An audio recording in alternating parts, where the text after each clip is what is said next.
those of you keeping the scorecard, the top two numbers remain the same. Gene Jeffries, 212 votes unofficially.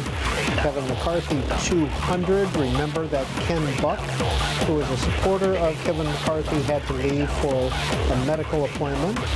Byron Donalds dropped 4 votes to 13, but those 4 votes went to Kevin Hearn, who now has 7 votes, and again, Victoria Sparks of Indiana voted present. So the 2021 dissenters from Kevin McCarthy have remained firm throughout the day. Kevin McCarthy retains 90% of the Republican conference. Now let's get you updated on what was going on during that vote as we await for the official results. Jake Sherman, longtime congressional reporter, works for Punchbowl now, co-founder of Punchbowl, tweets out, sources tell us a deal between McCarthy and his opponents is close. Chip Roy and Patrick McHenry have been negotiating it. Chip Roy is an anti-McCarthy person. Patrick McHenry is a strong supporter. All the big players are now in Republican Whip Tom Emmer's first floor office. Ralph Norman, Republican of South Carolina, another dissenter, says he expects an offer in writing tonight. Now, to follow that up, that Jake Sherman tweets, a reporter with Semaphore tweets out that Ralph Norman told reporters that leadership is, quote, putting things in writing, but the devil's in the details. Specifically, he's concerned with budget. Quote, you can't have a balanced budget unless you have cuts. The speaker has got to be able to use whatever tools he has to influence that. Again, that's Ralph Norman, who has consistently voted against Kevin McCarthy. Eric Wasson, Bloomberg, tweets out, there's a key moment during this last vote in the negotiations. Representative Ralph Norman has entered the negotiation room, invited to look at the deal. And finally, Manu Raju of CNN, who's been up there all day. Negotiators pushing to finalize a deal that could help them adjourn for the night and get McCarthy closer to the 218 votes. It's a product born out of talks between GOP leaders and Chip Roy and Scott Perry, chairman of the Freedom Caucus. Chip Roy just told us, quote, a lot of good work has been done today. There's still a lot to be done. Again, that's Manu Raju of CNN. We are awaiting the official results of ballot number 10. We don't know what's going to happen, if there's going to be a ballot number 11 after this or an adjournment. But a reminder that if you have to step away from your TV, go mobile with C-SPAN. Get the C-SPAN Now app. Very user-friendly. You can watch all of this live online on your phone.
Again, we're still awaiting the official tally on the 10th ballot. We don't know what's going to happen afterwards. The woman you've seen up on the dais all day long is Cheryl Johnson. She is the clerk of the House. She's basically been running the show for the last 3 days. There technically isn't a House of Representatives at this point. Now, a minute ago, we read a Manu Raju of CNN tweet talking about a potential deal. And he follows that up with this tweet saying, while that deal will help, it still won't get him to 218 votes. GOP sources say that if they get a deal, it will get him closer. And then they can work to pick off member by member, they hope. Some may vote present to lower the threshold. Jonathan Martin, longtime political reporter with Politico, writes that the irony of Patrick McHenry, a McCarthy supporter, writing a deal with the Freedom Caucus is that he preemptively bailed out of a leadership bid, knowing it would be a mess, and claimed a committee gavel. Now, if McCarthy falls short this time or is overthrown down the road, McHenry may be looked at as an alternative. Matt Fuller is with the Daily Beast, and Matt Fuller tweeted out about half an hour ago, I've said it all along that McCarthy's one strength is that he's willing to do anything for the speakership. I'm not sure anyone else in the Republican conference is willing to offer more for the position. At some point, the holdouts may realize that.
we don't know yet whether there will be an 11th vote for Speaker or an adjournment or what.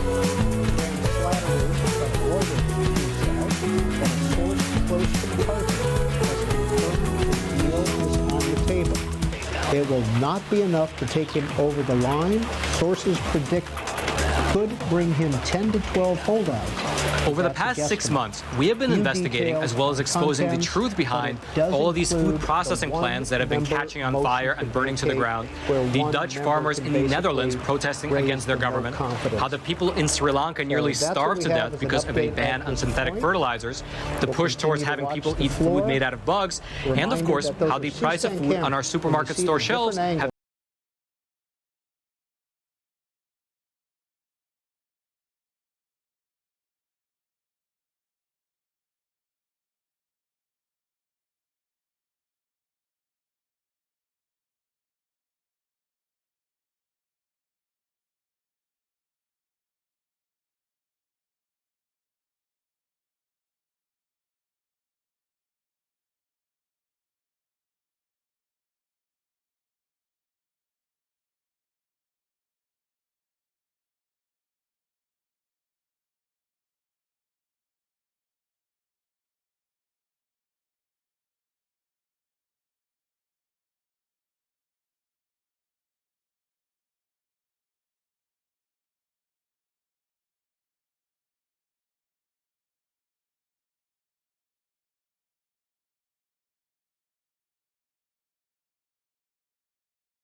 with one answering present.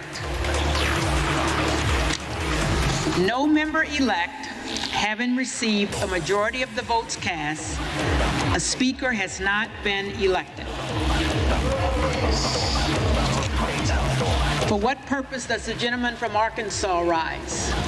Madam Clerk, I rise tonight in the spirit of 1923 to address the House. Madam Clerk, to nominate Kevin McCarthy for Speaker of the House. The gentleman is recognized. First, let me express my deep appreciation, the appreciation of everybody in this room for the work you're doing, Madam Clerk.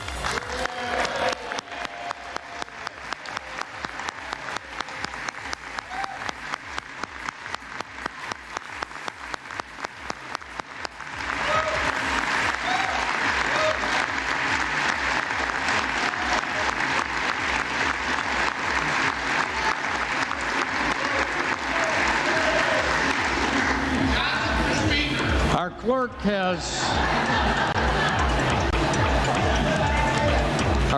has stepped up and reflects our House's best tradition of preparation and dedication to this institution, and we're grateful.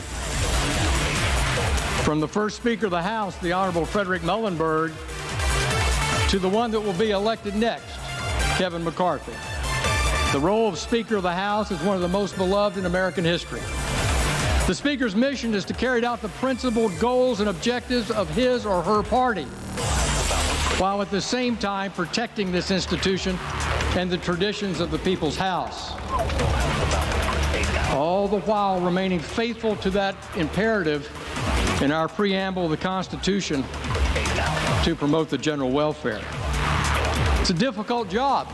It takes a special personality with deep affection for the House, robust courage, a sense of humor, and great amounts of humility and patience.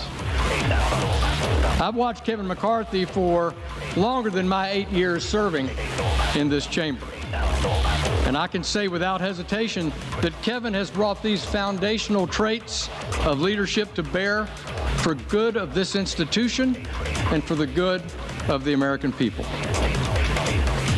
It's said that a nation not in control of her finances cannot control her destiny. And I agree. And from our many conversations over many years, I have no doubt that our next speaker, Kevin McCarthy, agrees. In the Republican Commitment to America, Leader McCarthy charged our Republican conference with taking on his two biggest concerns facing this world and this nation: China and our domestic national debt and deficit. Over the past 2 years, we have lost our way on spending, printing too much money at our central bank and spending here in Congress like drunken sailors. This bad policy palooza has gone into overdrive in the past 2 years with some $5 trillion of new spending demanded by President Biden and now delivered by the House minority, whose own budget chair famously said there's effectively no limit to what America can print, borrow, and spend. Of course, this is madness, and it's not anchored in any economic tenet. And there's not a single one of us here that isn't demanding a return to fiscal discipline. And who can deliver fiscal discipline? Kevin McCarthy. On the point of spending, let me show you a list of everyone who's written me in the 2nd Congressional District who's asked me to cut spending. I'm holding up a blank piece of paper. No one has asked me to cut spending in writing. And there are not many people who get a lot of mail in this House to cut spending and to set spending priorities. In contrast, we get hundreds of letters asking us to increase spending. But we're at a critical point in this nation's fiscal health, and there's one person to help see us through it: Kevin McCarthy. How do I know? Because he said it himself, and he's identified how to do it. In 2018, then Majority Leader Kevin McCarthy brought a balanced budget amendment to the floor of this House.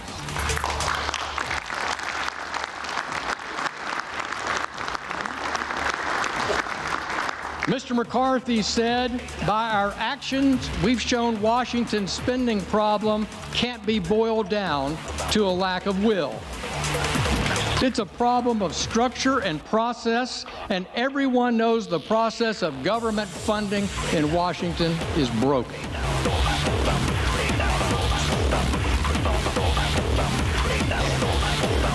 He went on to say, when you change structure, you change behavior. And that no matter what, we know that the structure set up by the Congressional Budget Act of 1974 has only worked to its successful completion 4 times in 44 years. We have nothing to lose by making big changes. That's your next speaker on the floor of this House in 2018. Kevin McCarthy is committed to making big changes. We've heard it in our conference meetings. We've heard it in our rules debates. We know this comes to reforming the budget process, fighting to bring all 12 appropriations bills to the floor under regular order and on time, and crafting changes to structurally rein in spending in this House. These changes will bring sanity back to our fiscal process. I'm committed to bringing sanity back to the fiscal process, and I hope every member on this floor will be, and follow Mr. McCarthy's lead. Much has been said by our friends on the other side of the aisle, my good friends, the so-called popcorn caucus this week, if you will, over the past few days about 1923, and that we're having a robust discussion here among House Republicans as to who will be the next Speaker of the House. Back in 1923, the insurgency among Republicans then was from the center-left of the Republican Party. Today, it's from the center-right. But there's more to the story in that fight 100 years ago. And I want to remind you of that history. When Fred Gillette was elected Speaker on the 9th ballot in 1923, the outcome was a more robust, more unified Republican conference, one that would go to work with President Calvin Coolidge, cut government spending, balance the budget, cut taxes while paying down the debt. House Republicans 100 years ago unleashed a pro-growth agenda. House Republicans under Speaker Kevin McCarthy will unleash a pro-growth agenda to get this economy moving.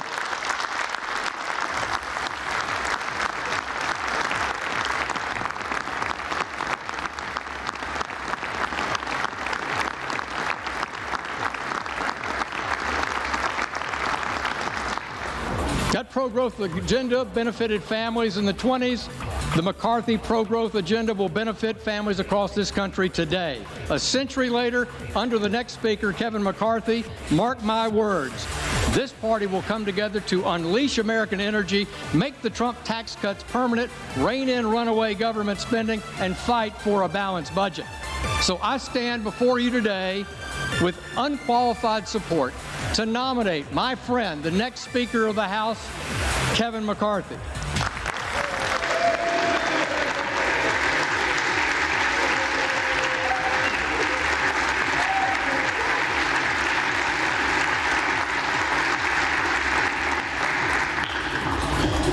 For what purpose does the gentleman from Colorado rise?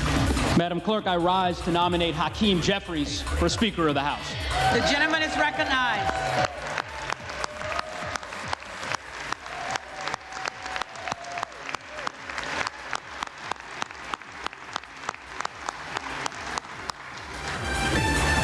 Madam Clerk, we've heard a lot today, yesterday, the day before, about the potential history that may be made in this chamber. But it is worth repeating to the American people watching the history that has already been made by the elevation of the dedicated, talented, passionate, and committed public servant and leader from the state of New York, the first African American, the first person of color to lead any political party in the House of Representatives in the history of our country, and that is Hakeem Jeffries.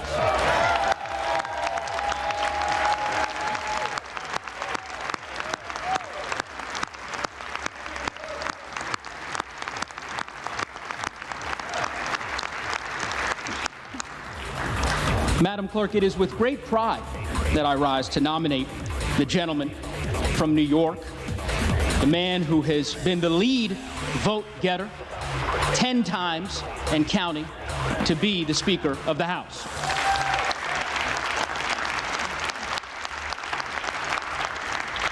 Madam Clerk, the last several days have been difficult for the country and for the American people as they have watched what has unfolded in this chamber, as they have seen the dysfunction laid bare on the other side of the aisle.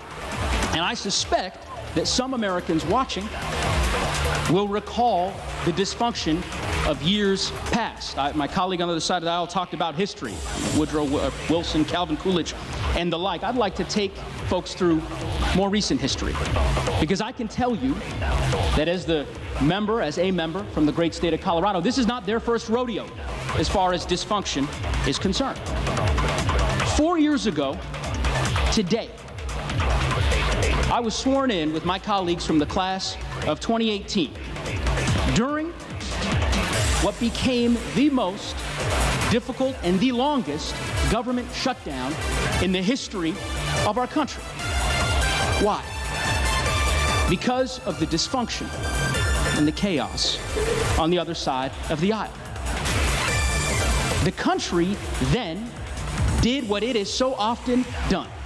It looked to House Democrats to govern and to lead, and under the leadership of one of the greatest speakers in the history of the country, Nancy Pelosi, that is exactly what we did.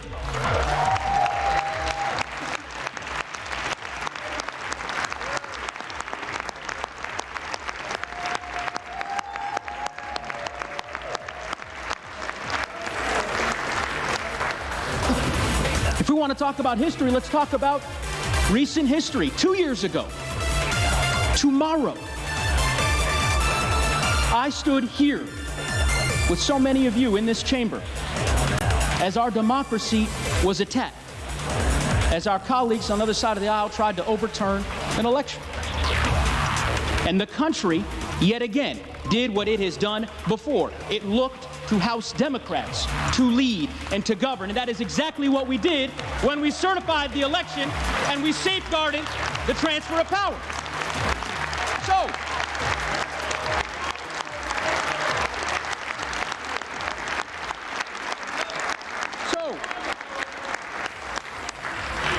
So here we find ourselves again in unprecedented times in the early days of the 118th Congress. First time in over 100 years in which the House of Representatives is unable to organize because the House Republican Conference cannot select a speaker. It's a sad day for this institution, but the country will do what it has done before. It will look to House Democrats to govern and to lead, and under the leadership of Hakeem Jeffries, that is exactly what we will do.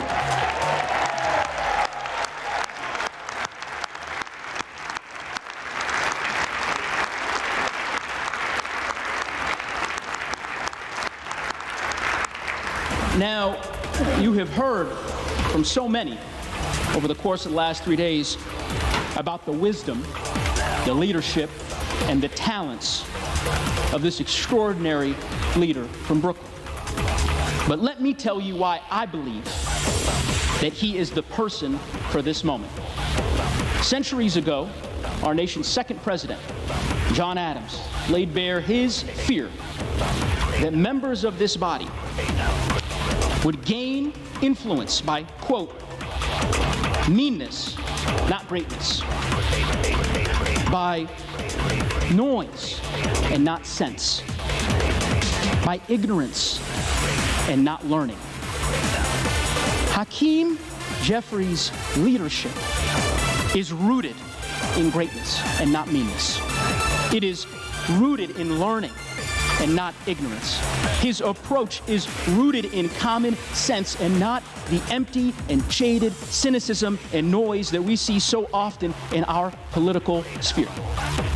He is a leader for our times, which is why I believe he is the leader for this time. The bottom line, my colleagues, is this. It is 6:30 p.m. here in Washington, D.C. The House of Representatives, this sacred institution, needs a leader. It needs a speaker. It needs a leader who will inspire us. A leader who knows that our best days are yet ahead.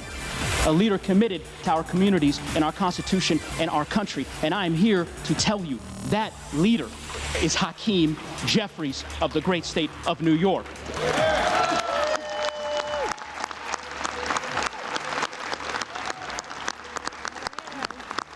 So, Madam Clerk,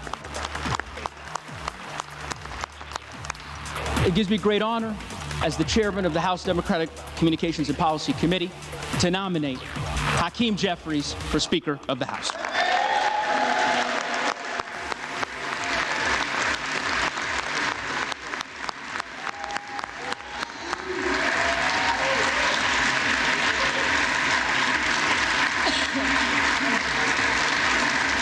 Fire Kid here, and you're watching live coverage of something unprecedented in recent U.S. politics.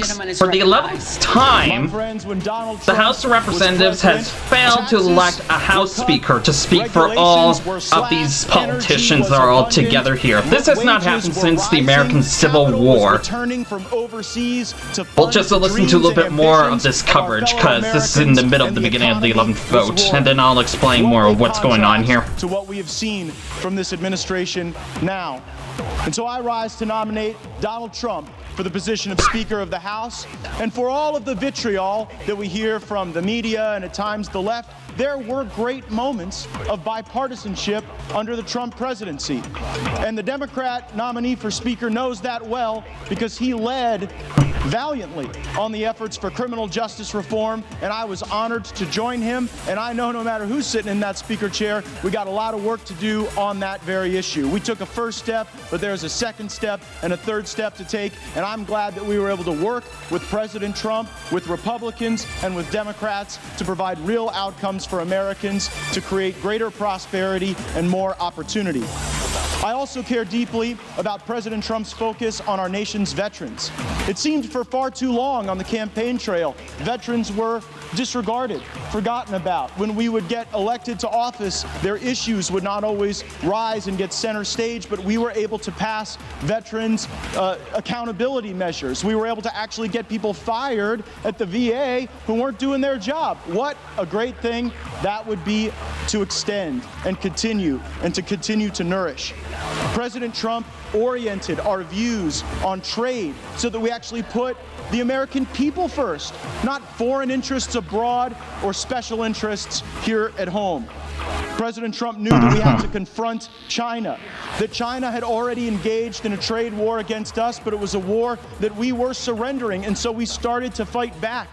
He stood with our farmers, and on foreign policy, we stopped trying to find a new Jeffersonian democracy to build out of sand and blood and Arab militias in the Middle East. Matter of fact, President Trump, I believe, is the first president in my lifetime that didn't start any new wars. This is an issue that I know unites some elements of the right and left for the benefit of our communities. Will the House be in order?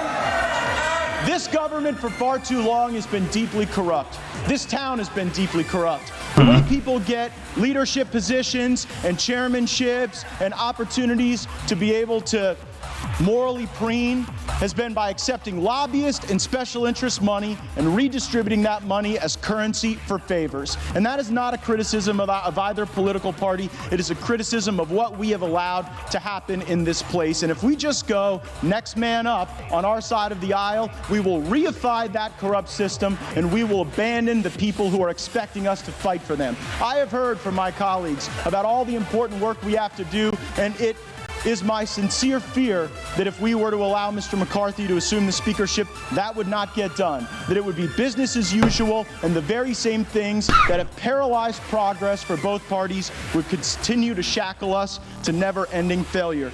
We can be better than that. We can raise our gaze indeed.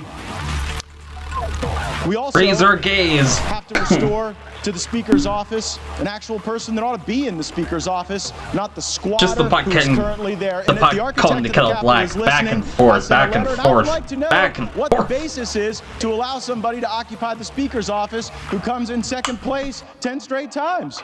Is there like some basis in law or rule or precedent for that? And so I nominate President Trump because we must make our country great again, and he can start by making the House of Representatives great again.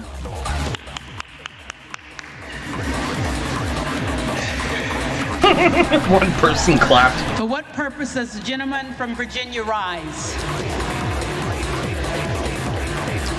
Madam Chair, I rise for the purpose of placing a name in nomination.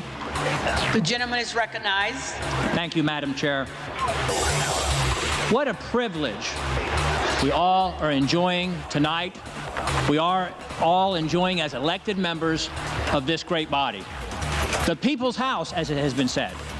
And what a great representation of the constitutional republic in which we enjoy living, the greatest country in the history of the world, as we play out as the people's representatives in selecting the all-important position of the Speaker of the People's House. Your point. I was out in the southeast balcony here just a few moments ago, looking out at the Supreme Court, looking at the flag flying above this Capitol building, looking at the Jefferson and Madison, both Virginians, by the way, libraries of Congress, and pausing to do what probably most of us recognize we fail too often to do, to take it in, this high privilege, this distinct honor that we have to be the people's representatives from our respective districts in this House, here in this Congress.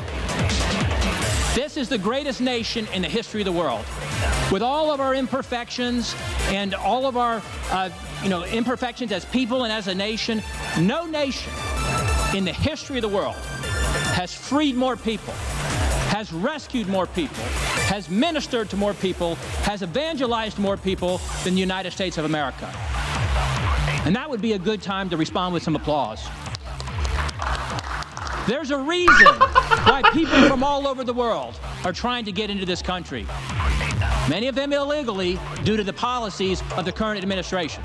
But people from all over the world are literally taking on a treacherous journey, risking life and limb, subjecting themselves to abuse to try to sneak their way into our country because they know this is the greatest country in the history of the world. No country in the history of the world has provided more upward mobility, more advancement opportunity to people of all races, all nationalities, all ethnicities like the United States of America. But however, we as a nation, we're teetering on the brink, aren't we? Isn't there just a window of opportunity to save the republic? Crisis after crisis, $32 trillion in national debt. Equates to over $90,000 per citizen, almost $100,000 now per citizen. Some $300,000 per household. When I said that on this very floor a few months ago in a budget debate, the then chairman of the budget committee said, "Stop saying that. We're not asking anybody to pay it back." As if it's not real, as if it's not monopoly. As I heard someone say, don't tell the other side what happens after trillion. What comes after trillion? We just spent $1.7 trillion. Both parties, Republicans joining in the Senate, a few in the House, to pass a $1.7 trillion omnibus spending bill.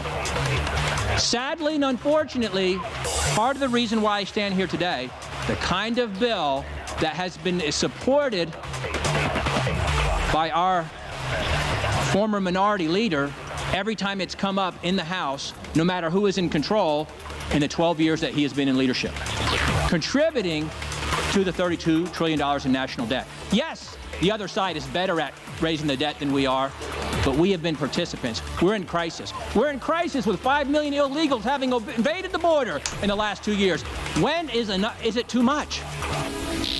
We're in crisis with the state of our education system, K-12, college campuses, indoctrination of our kids.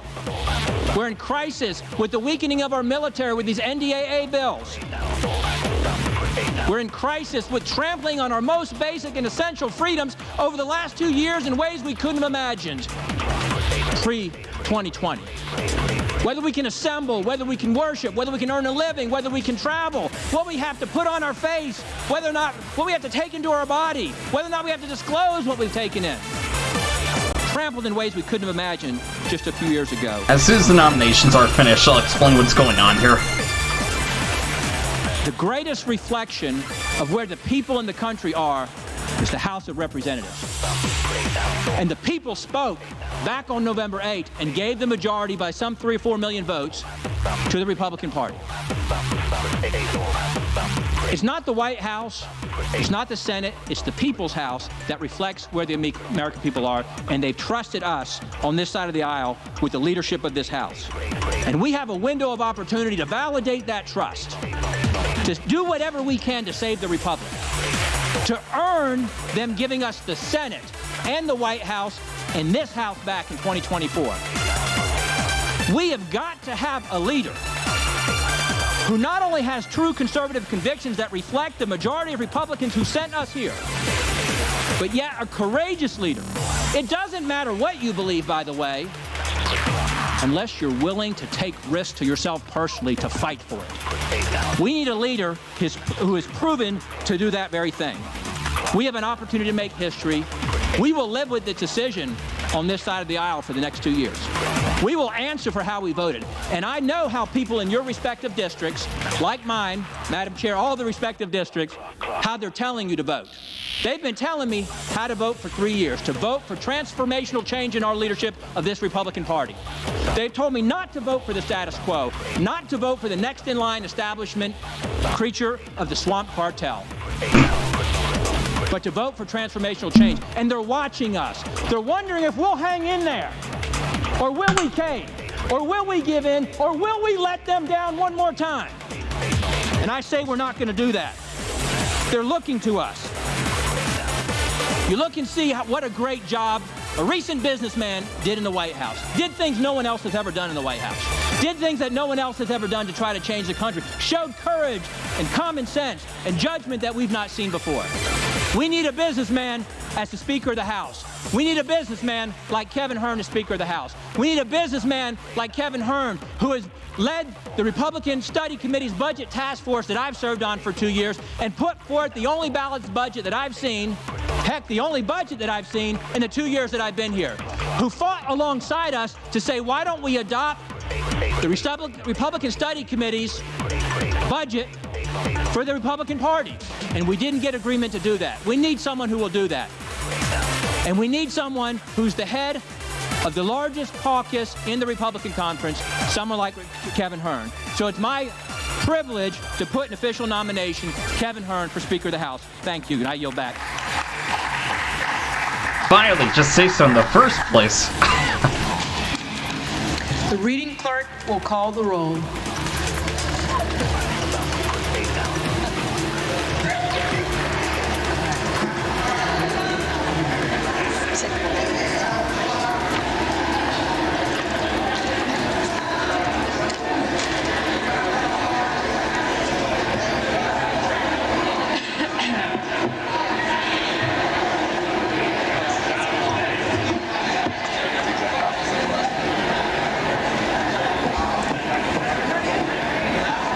Alright, it looks like they're going to be going to the 11th vote for Speaker.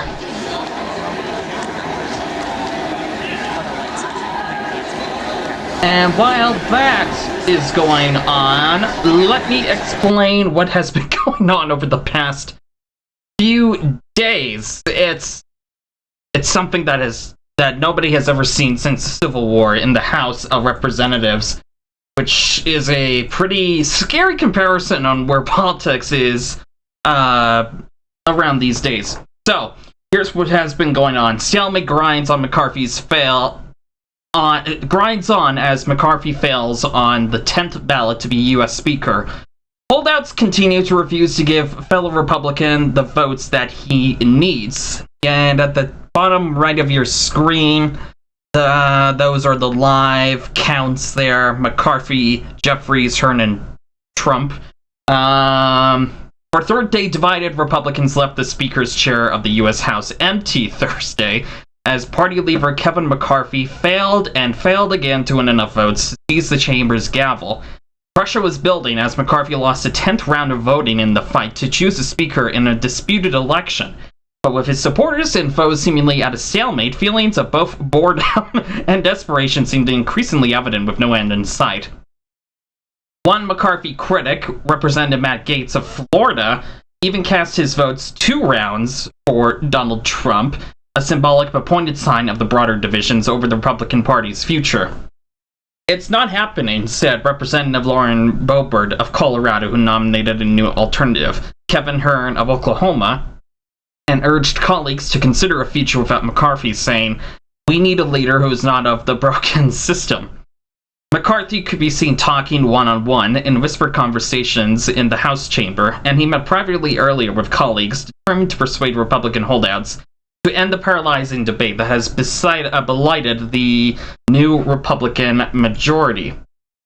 We're having good discussions, and I think everyone wants to find a solution, McCarthy told reporters shortly before the House started its third session. Despite endless talks, signs of concessions, and a public spectacle unlike any other in recent political memory, the path ahead remained highly uncertain. What started as a political novelty, the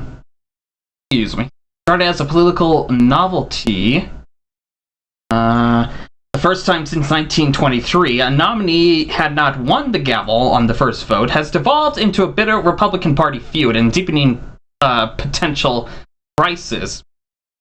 Democrat continues to win most votes, while Representative Hakeem Jeffries of New York was renominated to his fellow Republicans.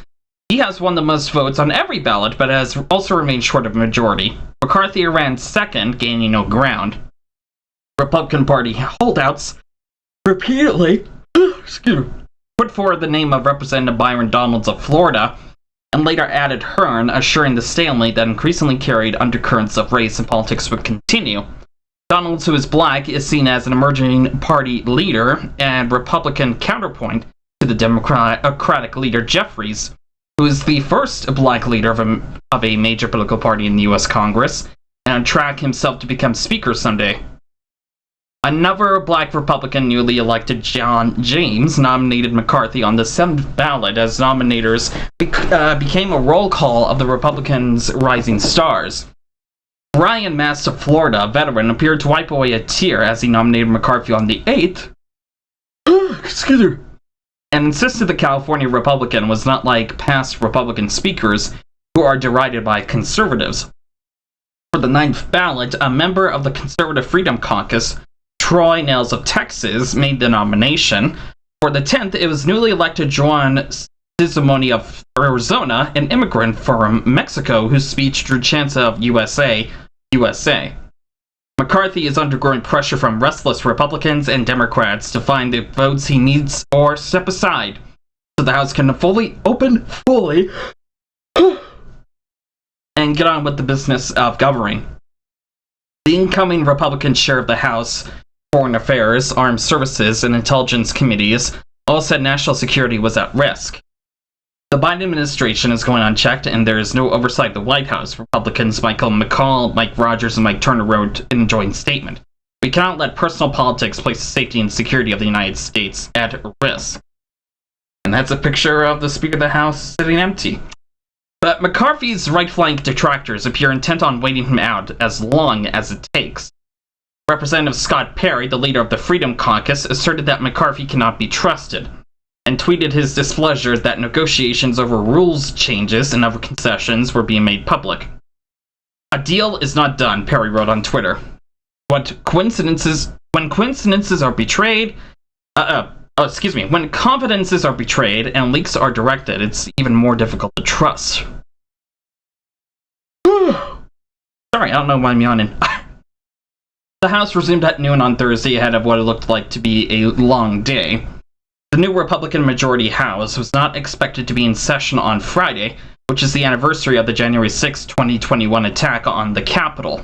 A prolonged and divisive speaker's fight would almost certainly underscore the fragility of American democracy after the attempted insurrection 2 years ago. To win support, McCarthy has already agreed to many of the demands of Freedom Caucus members who have been agitating for rules changes and other concessions. I keep on seeing confessions. Like it's similar. Well, the words are similar. Mostly, the holdouts led by the Freedom Caucus are seeking ways to shrink the power of the Speaker's office and give rank-and-file lawmakers more influence in the legislative process. With seats on key committees and the ability to draft and amend bills in a more free-for-all process, McCarthy conceded to some changes in a rules package released over New Year's weekend, but for some it didn't go far enough.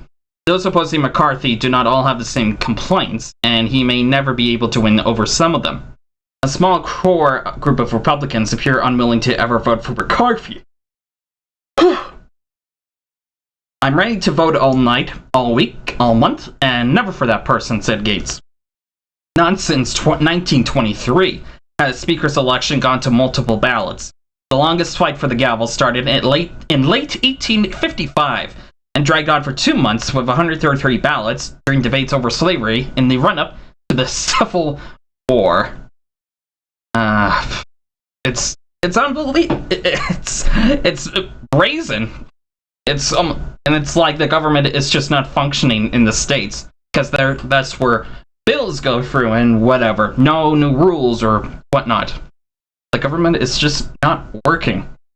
Okay, let's get to our regular headlines for today. The votes 32 McCarthy, 35 Jeffries, Hearn 3, and others 3. Just to be clear, it's not expected that there'll be any winner through this one, for this 10th vote, despite them going along with it. They have to continue to keep on doing this, because there's something else they can do without a speaker.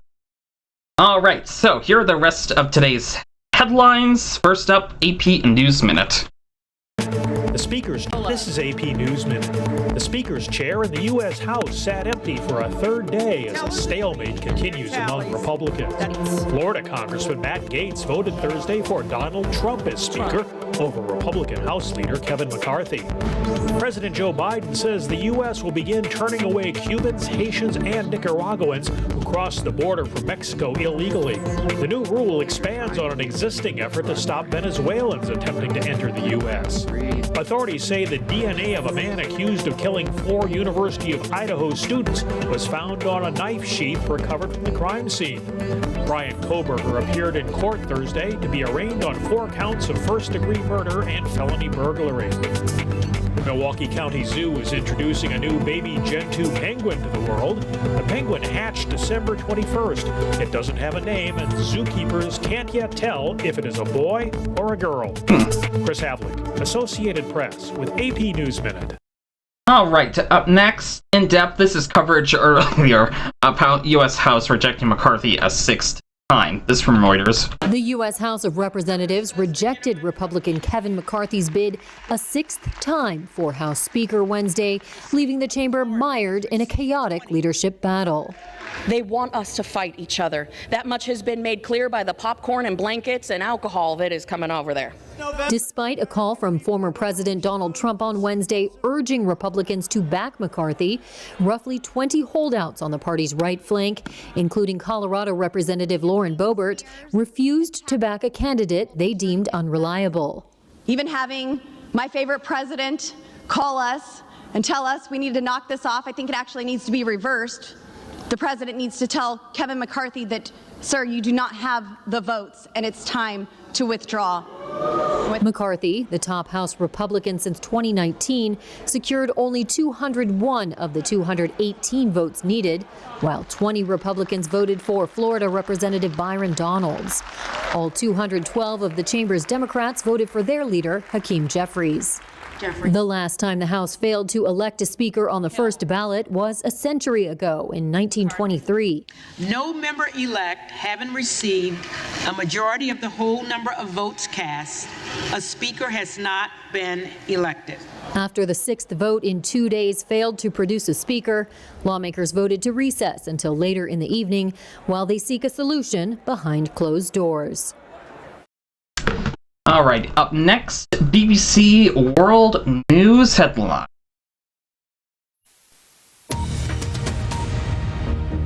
This is BBC World News, the headlines. The funeral of the former Pope Benedict XVI has taken place in Rome. Thousands gathered at the Vatican for a mass led by Pope Francis in St. Peter's Square.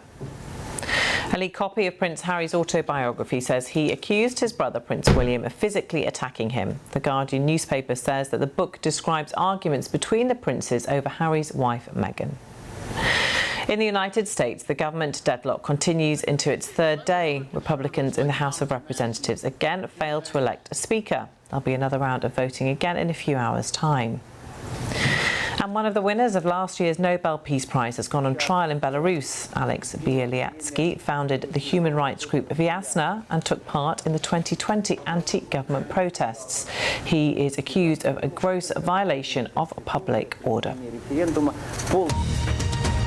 And this just in, as you can see on the right, there appears to be 4 votes for a different opponent on the Republican side, meaning that McCarthy has lost, again, 11 times. not really clear what they're going to be doing next after this. The vote count will take a while, but still, Republicans still cannot get together to pick a House Speaker. Oh, and also this, also why it matters, it's a Republican Speaker. Democrats just don't have enough votes to elect one. So, it's all on the Republican side to do this, and there's a 4-point difference in between. So, once again, Kevin McCarthy has failed 11 times again. Alright, in depth. Long lines at morgues in China as government downplays reports of COVID surge. A growing line of mourners could be seen outside a Beijing morgue on Wednesday as China battles its COVID surge. It's not the picture some there would like the world to see. No filming, said the security staff. China's health authorities officially reported just 5 deaths on Tuesday. But some believe the toll to be much higher, including Zhang, a Beijing resident. Some people told me the government released the number that was the single-digit number of the deaths. That is totally ridiculous and of course it is. Not credible, As far as I know, my close relatives, among them, there are 4 died already. That is from one family. So I hope the government will honestly and credibly tell its people and people in the world what really happened here. The World Health Organization on Tuesday invited Chinese scientists to share detailed numbers on its COVID deaths, hospitalizations, and vaccinations, as concern grows over the accuracy of China's data for its current surge. State mouthpiece The People's Daily on Wednesday called on citizens to rally around a final victory over the virus. In the same editorial, it rejected criticism of the tough anti-virus regime that triggered protests late last year. Beijing U-turned on zero COVID policies in early December after a flare-up of public anger, and now infections are growing.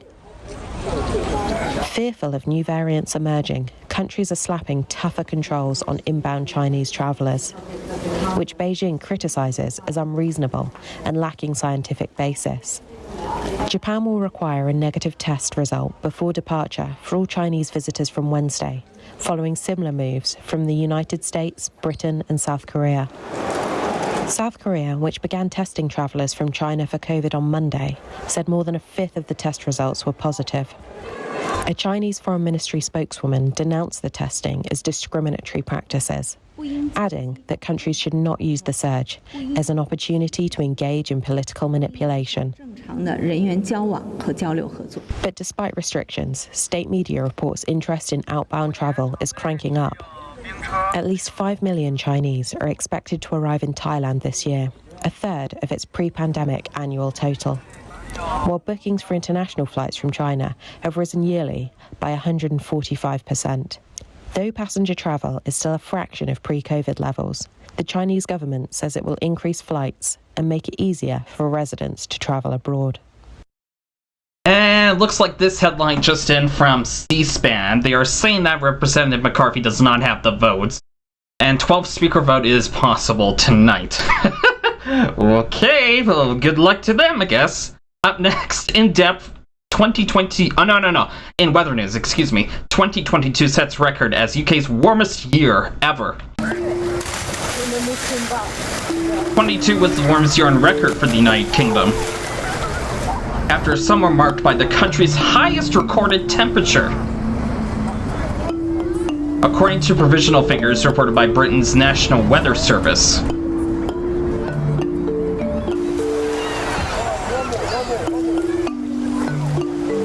This is January.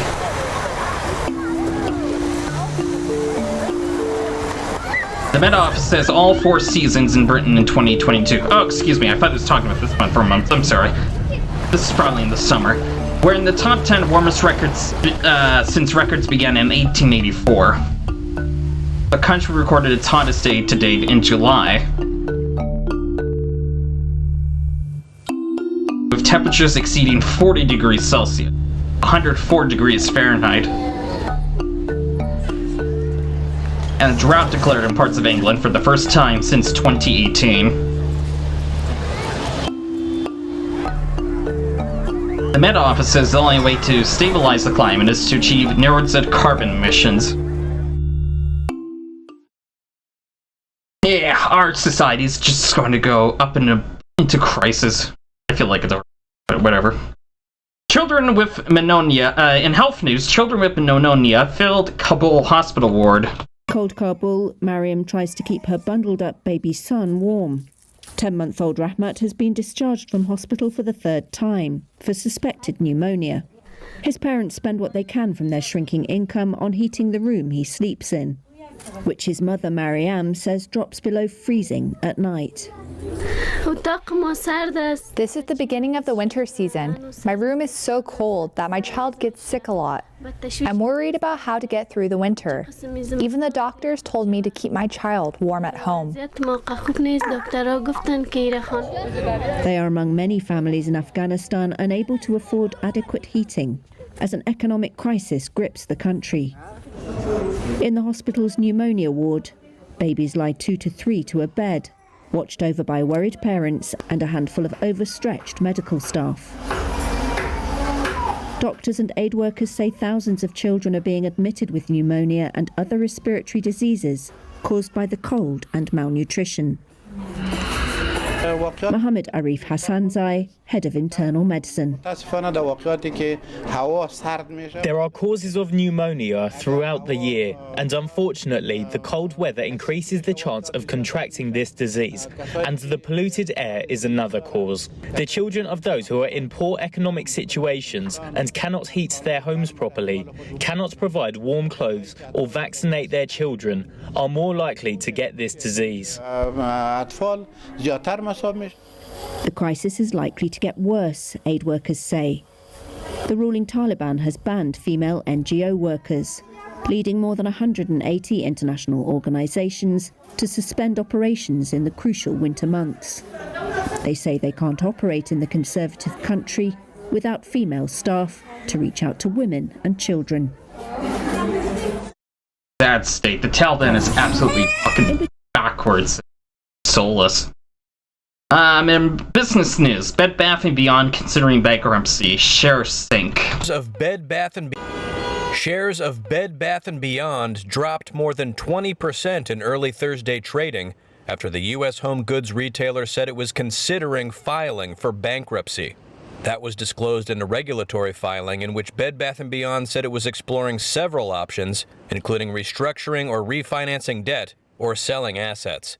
The retailer, citing plummeting sales, said it was running out of cash to cover expenses, adding that there was substantial doubt about its ability to continue.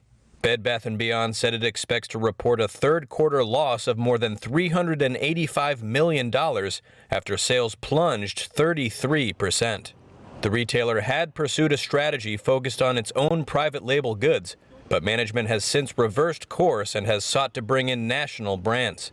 One analyst told Reuters that, quote, the turnaround plan put in place last year is not working. Put bluntly, the business is moving at rapid speed in the wrong direction, with bankruptcy the most likely destination. The company became a meme stock darling last year when its shares soared more than 400%. Activist investor Ryan Cohen, the chairman of GameStop, took a stake in Bed Bath & Beyond, which he later sold, sending shares crashing.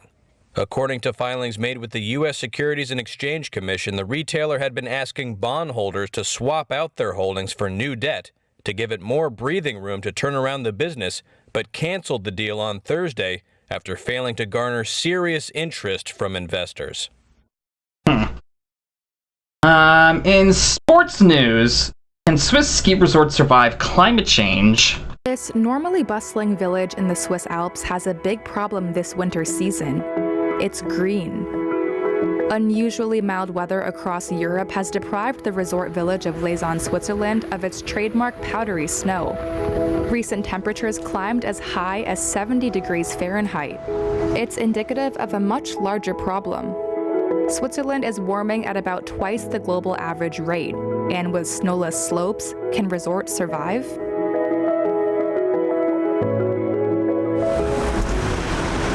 2022 was the warmest year since the country began keeping records in 1864, according to Switzerland's Federal Office for Meteorology.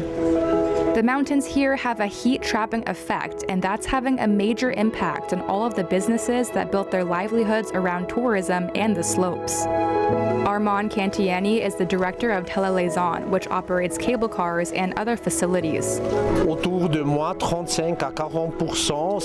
He said there was a decrease in usage of around 35 to 40% compared to last year.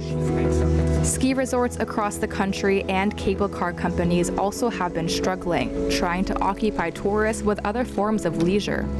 Some are luring vacationers with alpine bike paths to compensate for a delayed ski season.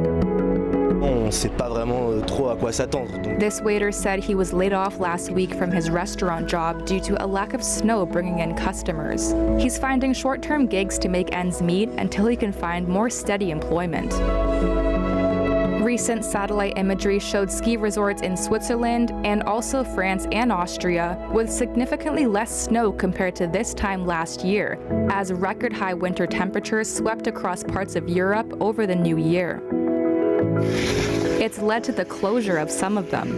Visitors like Alyssa Taylor, a U.S. citizen living in Switzerland, are worried for the businesses that are left. I think climate change is really scary. I also am nervous for the people who make their lives in the winter mountains, and their livelihoods are very much connected to tourism. And if there's no ski, there's probably not as much tourism. There's a lot of interconnected concerns I have.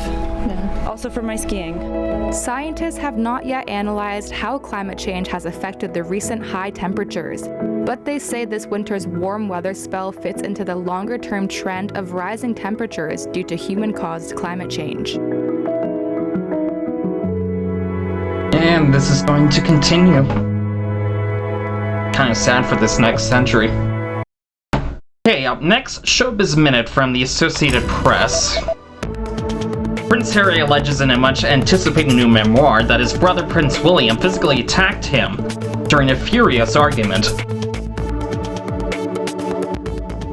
The Guardian reported the claims on Thursday, saying it obtained an advance copy of the book Spare, due to be published next week. It said Harry recounts a 2019 argument in which he says William called Harry's wife, the former actor Meghan Markle, difficult and rude.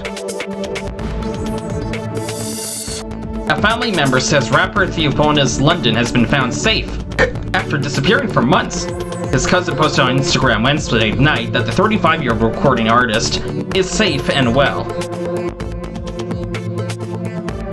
The family filed a missing person report with Los Angeles police last week and asked for the public's help in finding him. It was feast or famine at the Broadway box office as 2022 wound down with $4.3 million over 9 performances. 21 of the 33 shows available broke the $1 million mark for the week ending Sunday, though some shows posted early closing notices. And that is Showbiz Minute from the Associated Press. Up next on this day, January 5th, 1978. Oops.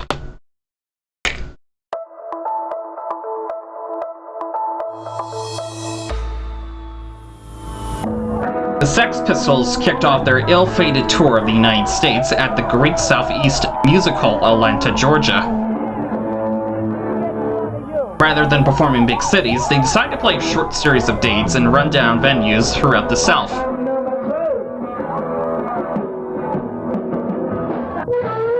At the final show of the tour, singer Johnny Rotten declared on stage, "This is no fun. No fun. This is no fun at all. No fun." Before throwing down his microphone and walking off stage, he addressed the audience again. "Ever get the feeling you've been cheated? Good night."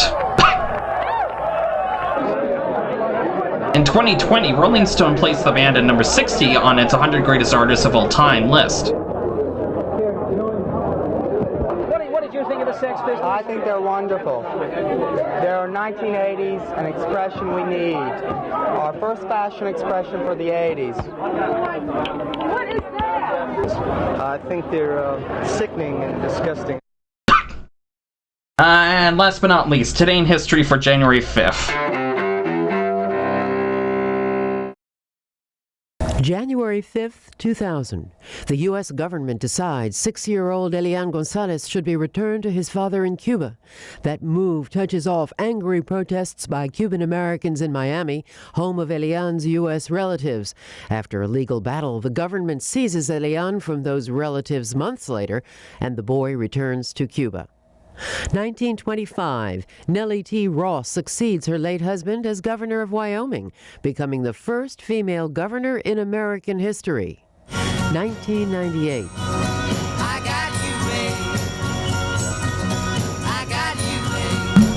Sonny Bono, pop star turned politician, is killed after striking a tree while skiing in South Lake Tahoe, California. He was 62. 2004. After 14 years of denials, Pete Rose publicly admits he bet on baseball while he was manager of the Cincinnati Reds. And 1973. Oh, barroom, I shine vacancy. To see her, you gotta look hard.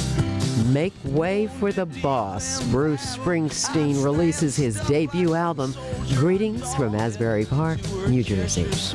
Today in history, January 5th. Sophia Manos, The Associated Press. And that is today's World Headlines. Stay tuned after the break. We will begin Dragon Quest XI. For now, here's another look at C-SPAN with the chaos down in the House of Representatives in the U.S. I'll be back. Don't go away.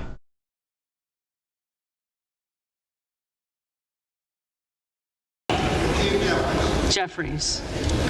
Magoo's. Jeffries. Nels. McCarthy. Newhouse. McCarthy. Nickel. Jeffries. Norcross. Jeffries. Norman. Donalds.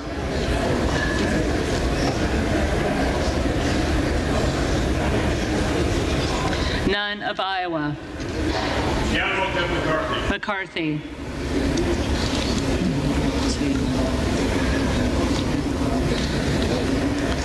Obernolte. McCarthy. Ocasio-Cortez. Jeffries. Ogles. Donalds.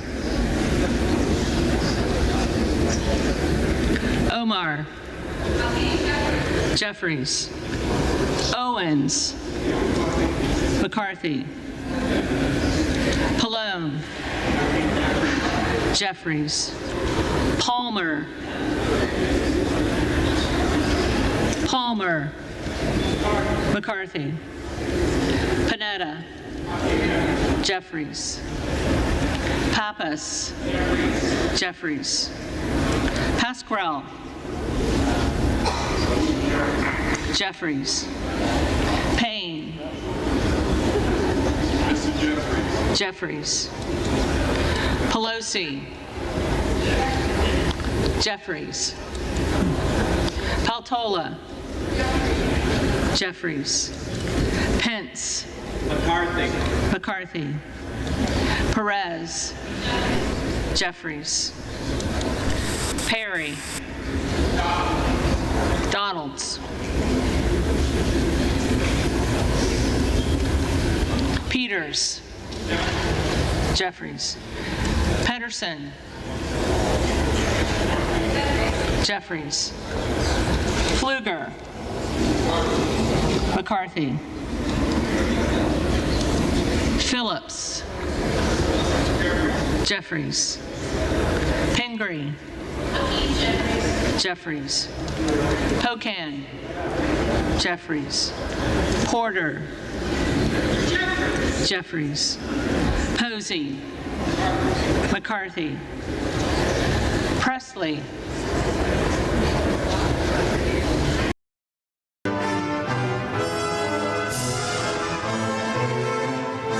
Alright, I am back, and we're keeping a close eye on what's going on the House of Representatives in the U.S. We got a live stream of C-SPAN at the top right of the screen. Yeah, quite an unbelievable couple of days.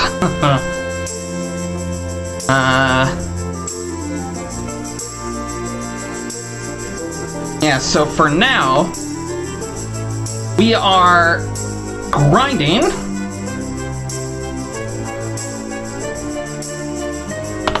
We are grinding for levels, that way we can get through these trials.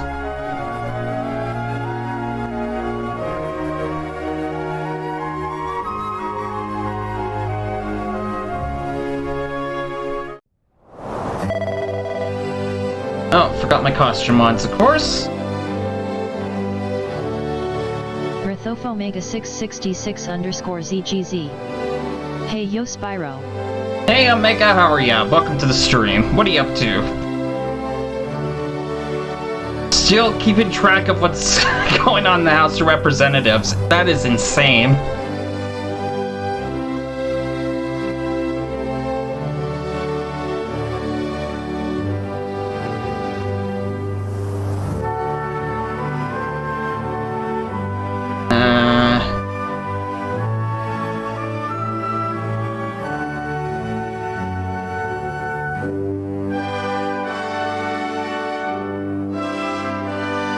Where is the costume mod here?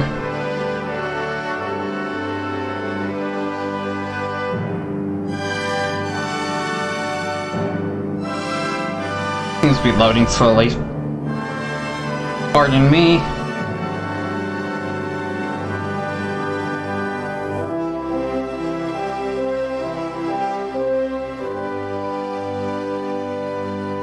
There we go.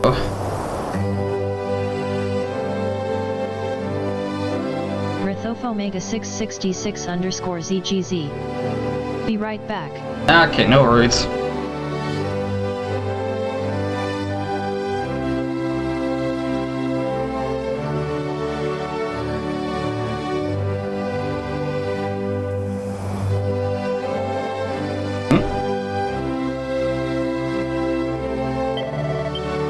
Okay, let me see here. What do we have?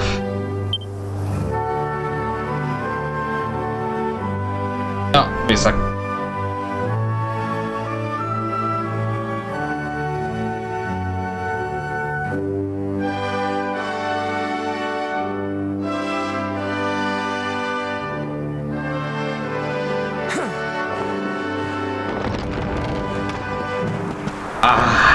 A beautiful day.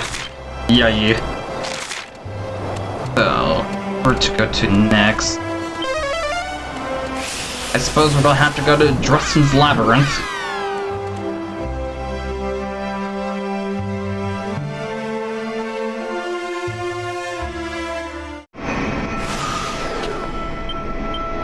Has our equipment.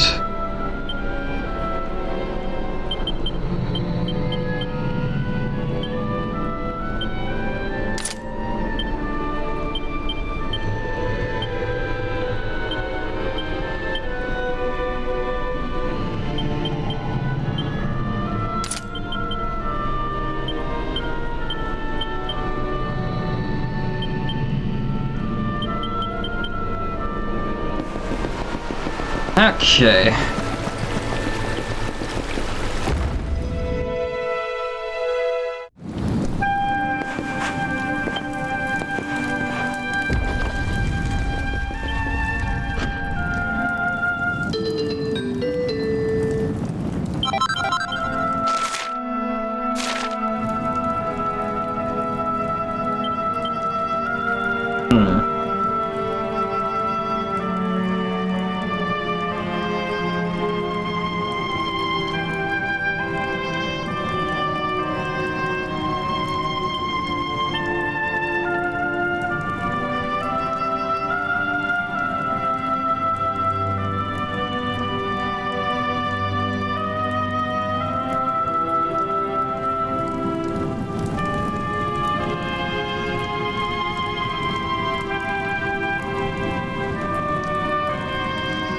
Rithof Omega 666 _ZGZ. I'm back. Welcome back. Yeah. Have you been hearing about the House of Representatives? That's just unbelievable. They can't pick a leader. after like 3 days. This has not happened since... This has not gone on since the Civil War.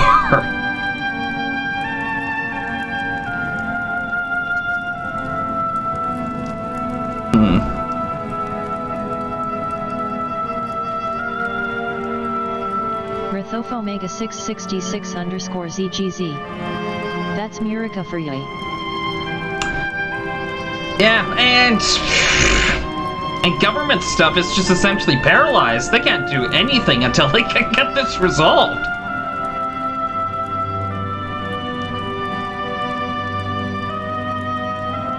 Really sad to watch.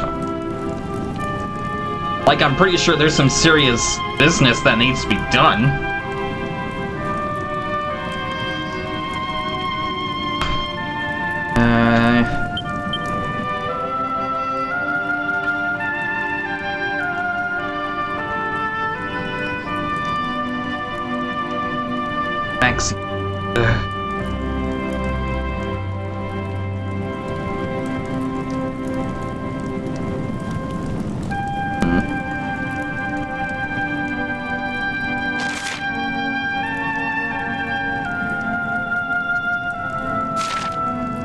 They just have.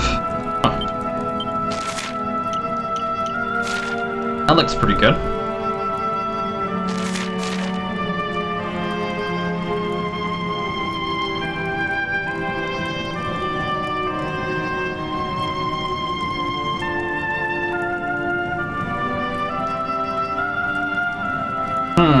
Yeah, so we've got 3 weapons that we could probably work on. We've got... We could work on our swords,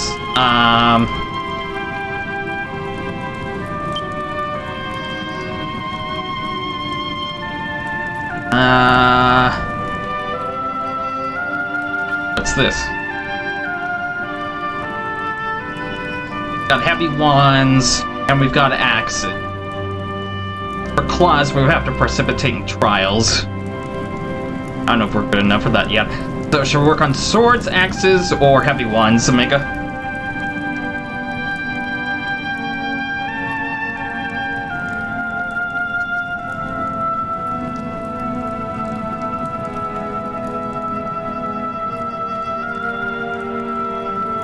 Rithof Omega 666 _ ZGZ.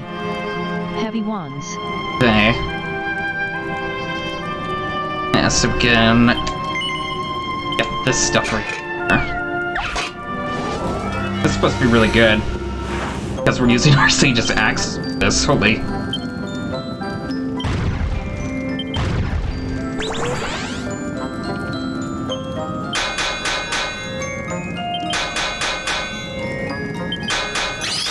Nice. Anything going on in the world of gaming with you?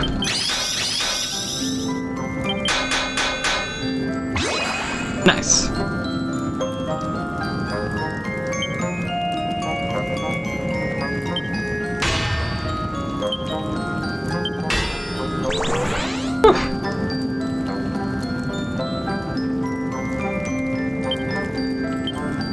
Rithof Omega 666 _ ZGZ. Nah, not really. Same old, you know? LOL. Yeah. Overwatch has a unique event ongoing. It's called Battle for Olympus. They got a new battle mode where you precipitate in a free-for-all of some of the heroes acting as mythological gods from Greece, I believe. Shop items are also available that have a mythology theme. There is controversy continuing about it being just buying the items and whatnot, which are kind of expensive, instead of earning stuff to win. You can earn stuff to win, but it's only for like voice line, whatever.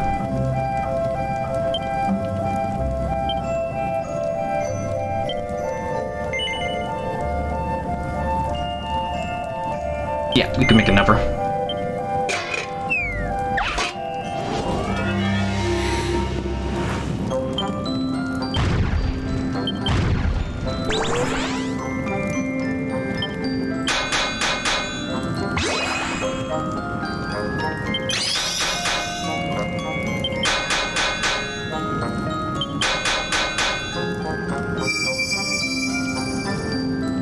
Rithophomega 666 underscore ZGZ. I never played Overwatch. Oh shit. I bought it but only for the cosmetics you got for a totally different game, LOL. Ah, I see. Yeah, it is a fun game. It can get a bit frustrating with the game's matchmaker, though right now. The players are frustrated over issues about how the matchmaker is pairing players up against and whatever. Because right now, it appears that it's in this sort of, in this habit of getting clobbered or just completely clobbering your team, your enemy team. It has happened for a while, but it has happened before, but it seems like that issue has come up again, unfortunately.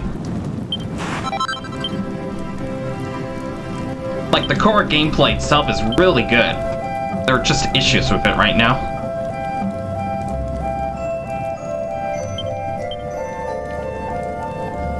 Alright, we've got heavy ones worked out. What should we work on next? Rithophomega 666 underscore ZGZ. Yet. Matchmaking can be a pain in a lot of games. Yeah. Got swords and axes that can give us benefits. What should we work on next?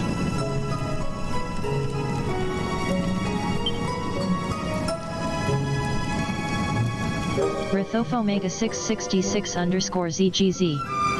Swords. Alright.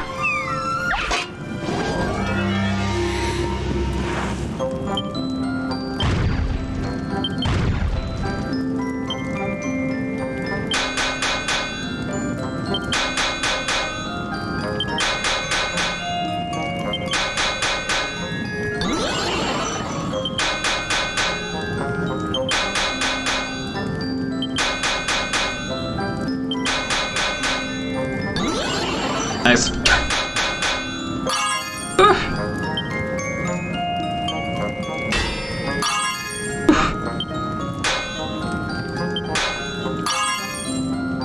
Not bad. Should probably be sufficient. It's not a game. It's not a weapon you can upgrade.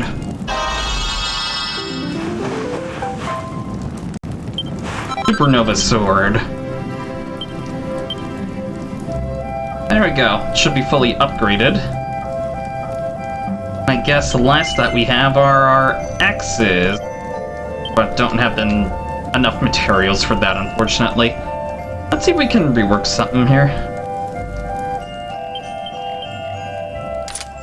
Take a look at our weapons first.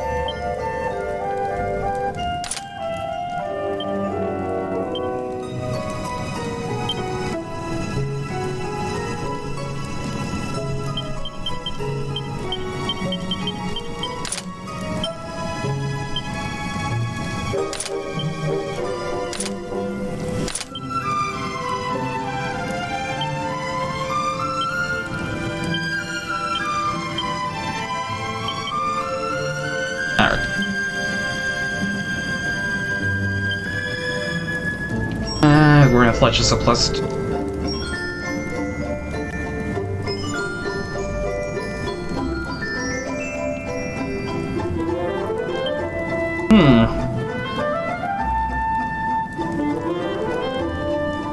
Let's rework Mordigan's staff.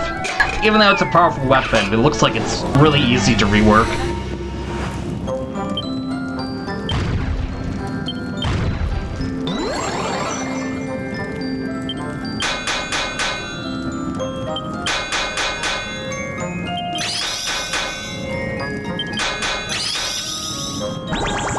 Nice.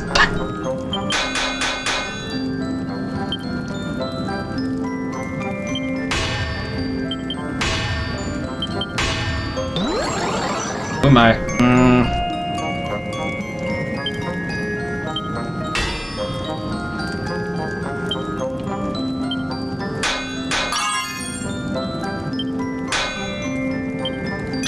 Nice.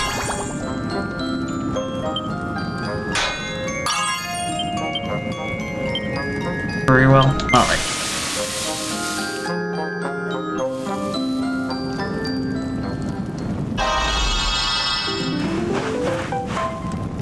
plus 2. Let's see here. Else 6.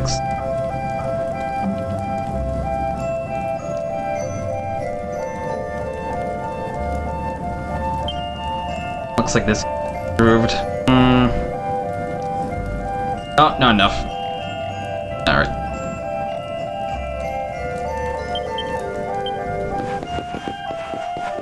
Oh, wanna see how tough the second trial is, Omega? You'll be shocked.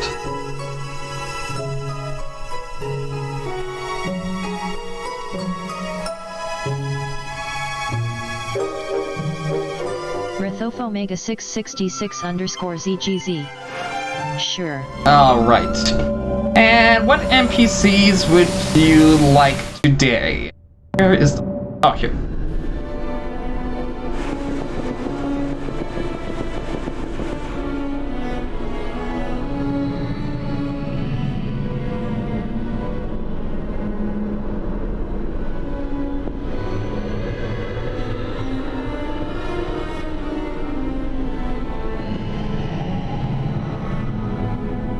Rithof Omega 666 underscore ZGZ. Heelajat and Drummer. Okay. Bring out the console command again. So 38 and 32.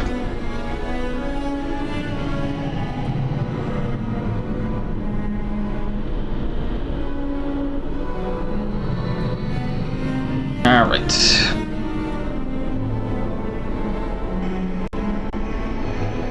Yes.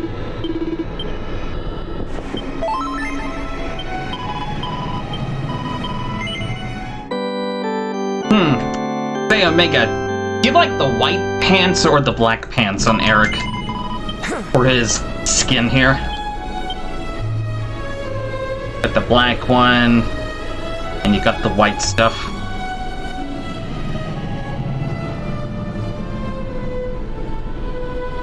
Rithof Omega 666 underscore ZGZ. Black. You like a black? Huh. Yes. Lots of black all over my party.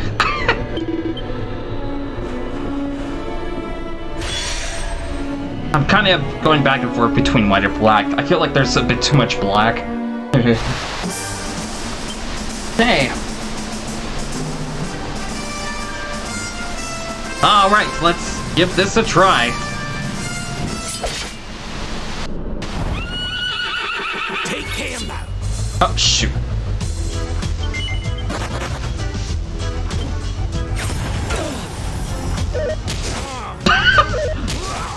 Jesus.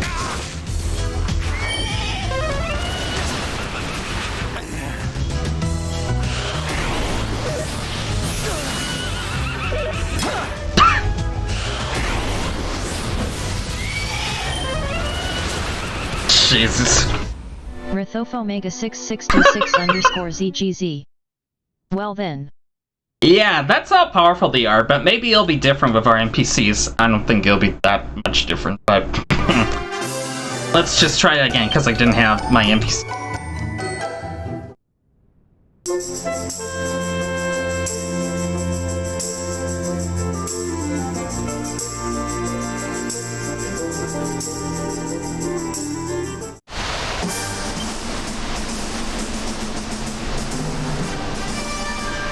Oh, and party talk. Whoops.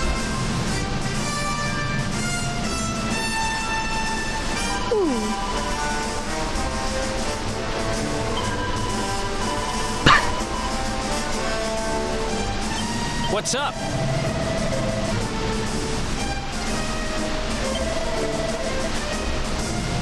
You wish to speak with me? I've been thinking. Listen up, laddie.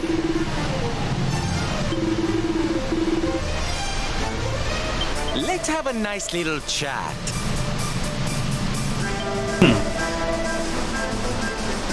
You wanted to speak to me?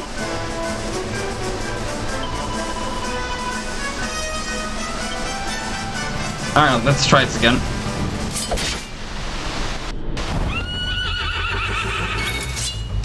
And line up Omega.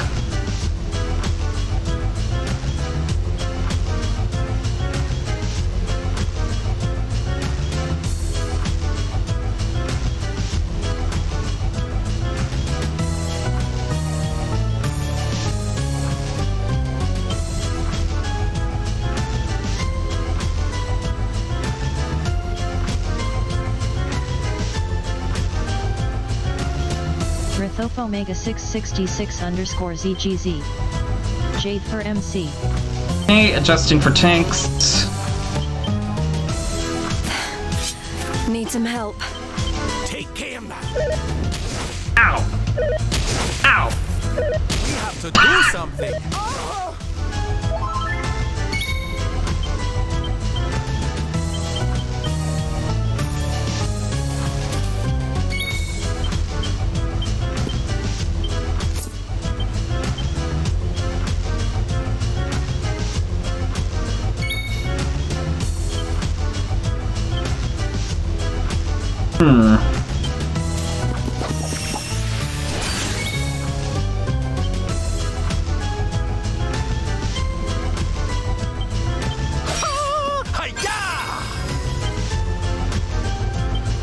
We're not done yet. Here we go. Everyone move to the beat.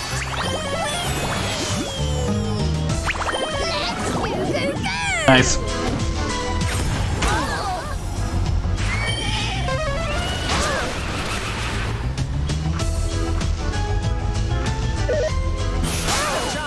Meh.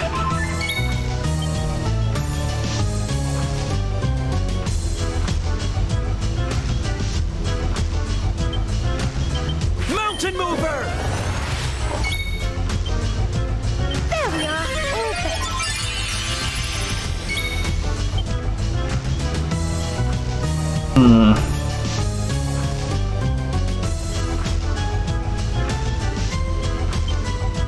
I would die for you.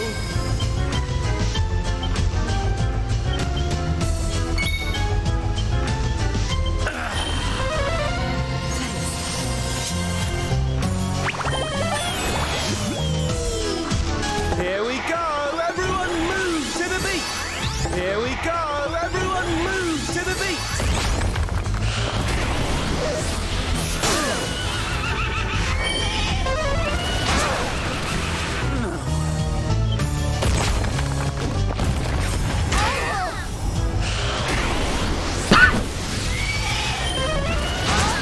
What should we do?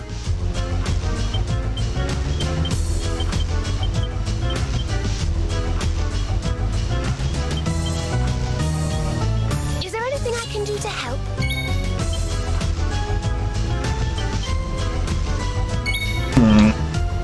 Take it!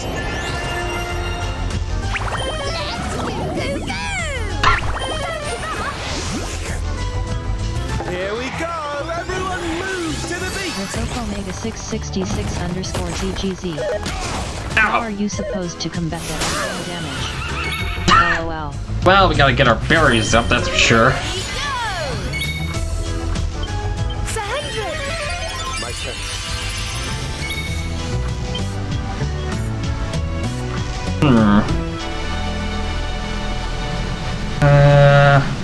Immense defense.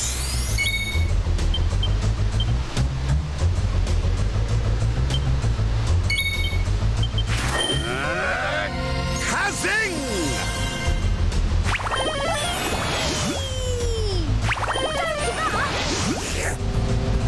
Here we go!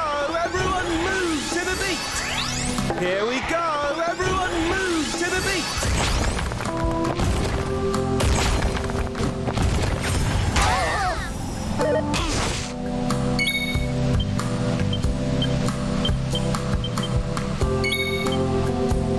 Don't let us down, huh? My thanks. Need little help? My thanks.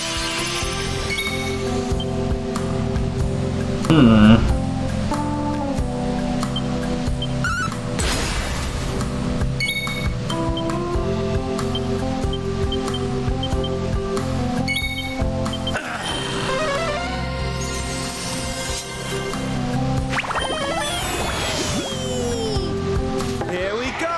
Everyone move to the beat! Ow!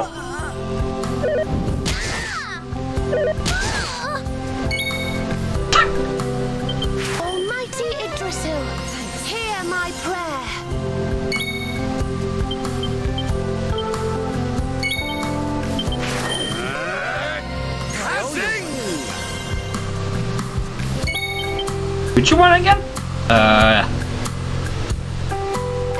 What was your lineup again, Omega?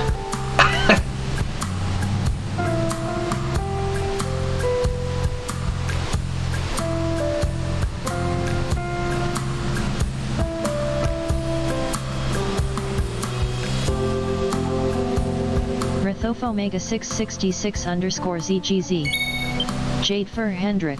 Okay, I'll do that if I can.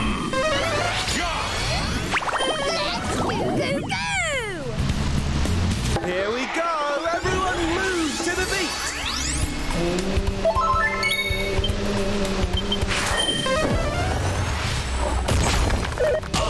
Ow!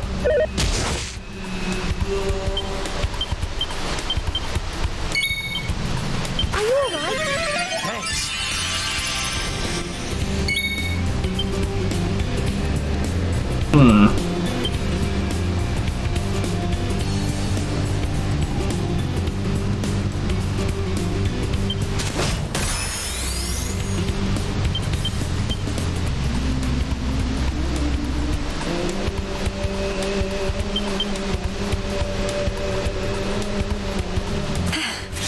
Is it my turn?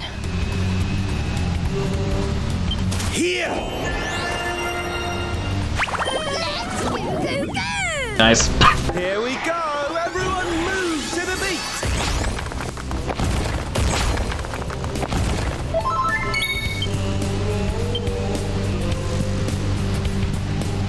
Hey! So much power!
Nice.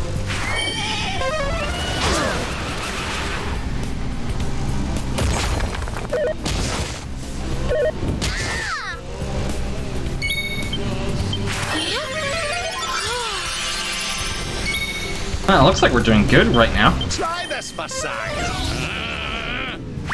Let's go! Let's go!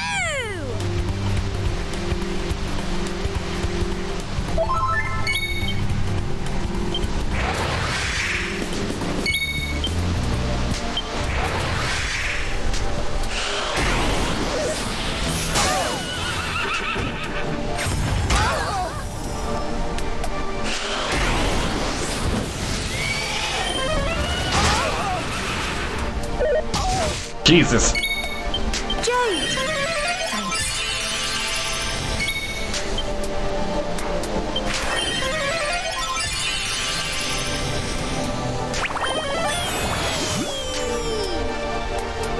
Here we go! Everyone move to the beat!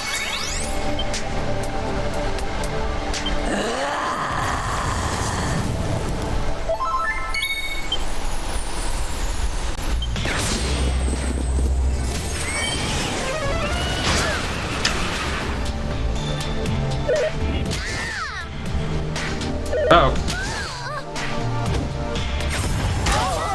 Meh. You mustn't push yourself.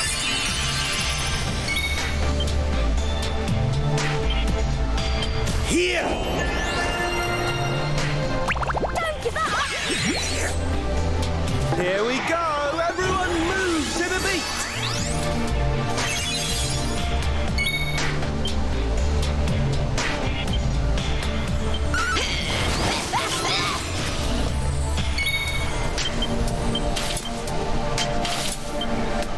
Hey, here comes the big damage. 60,000. That didn't bring them down yet.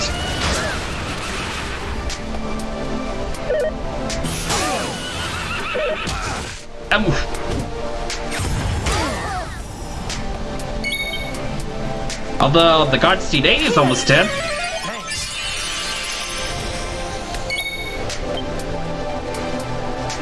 You're all right, lad. Let's go!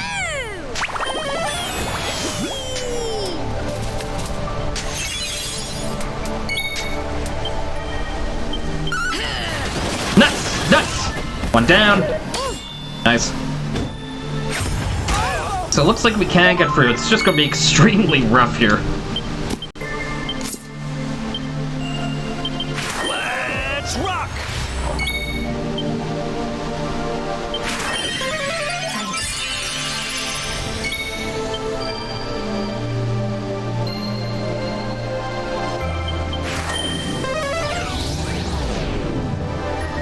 Don't give up!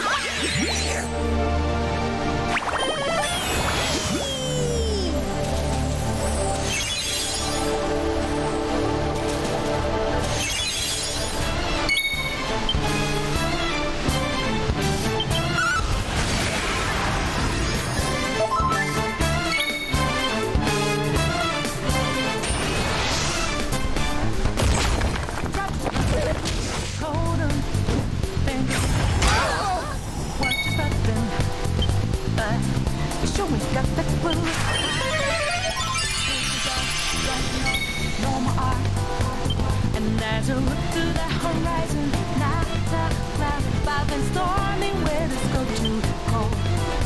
Seems like it crept up out of nowhere, all around you is not what to forego. Perhaps this will help.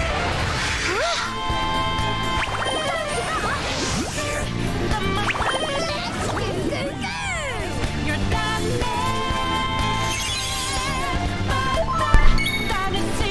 You're not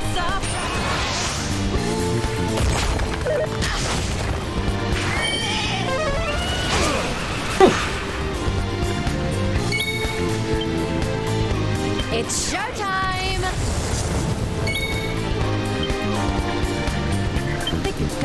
Take it! Get 'em 2 steps ahead. Jade!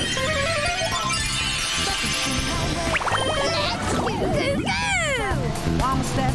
Here we go! Everyone move to the beat! Here we go! Everyone move to the beat! Let's result. See them don't know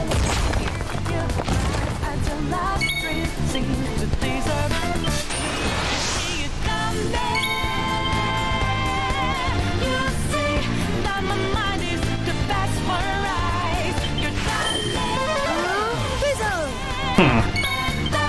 Diamond you, you're not surprised. I'm coming. Meh.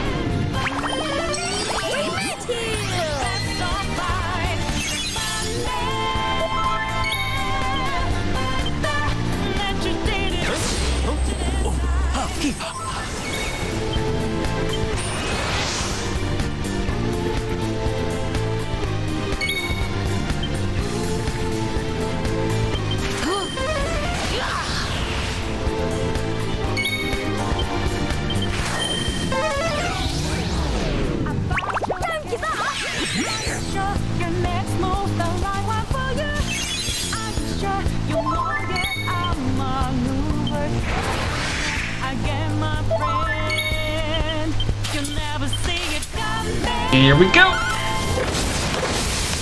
Nice. Holy shit. Oh, victory! That's the first time I got through. And we got another one. Here we go again.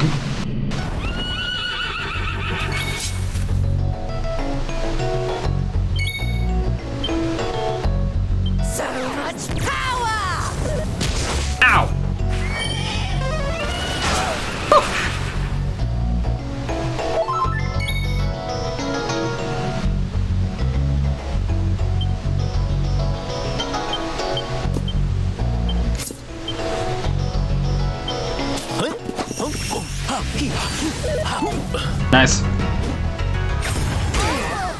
Jesus. For Heliodor. Here, princess.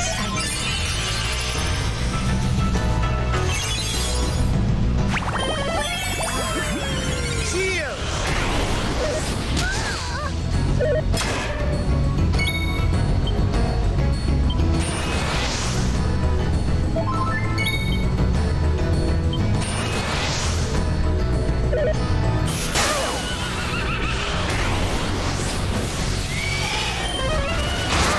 Wow.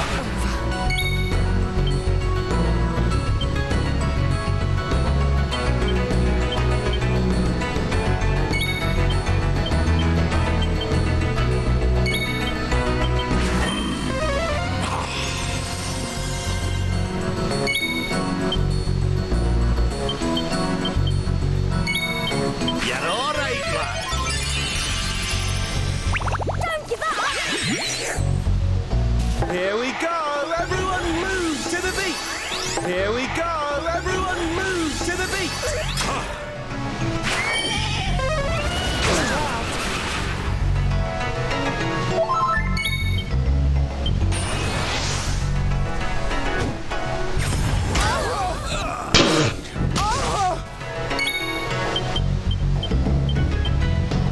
Down to our last characters.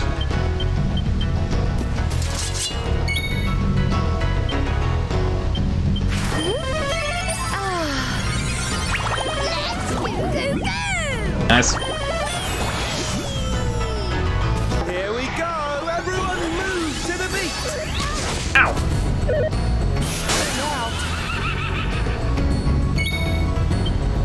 Now we're talking.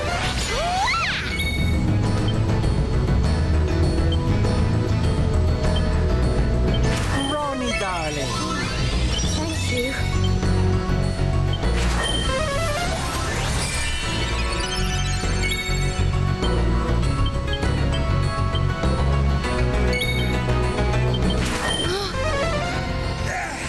I owe you one.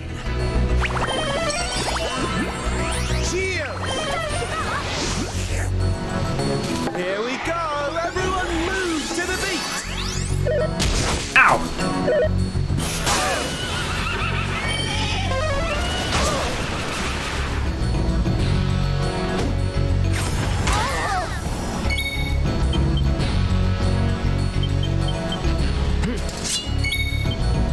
Take it easy, huh?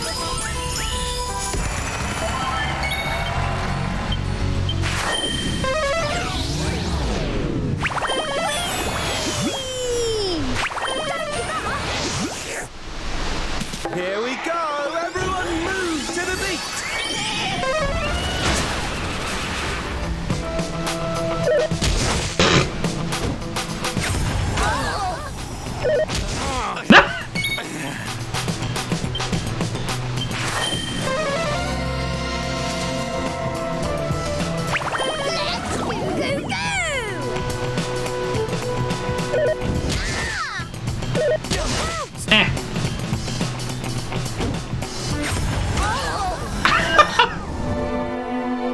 Yeah,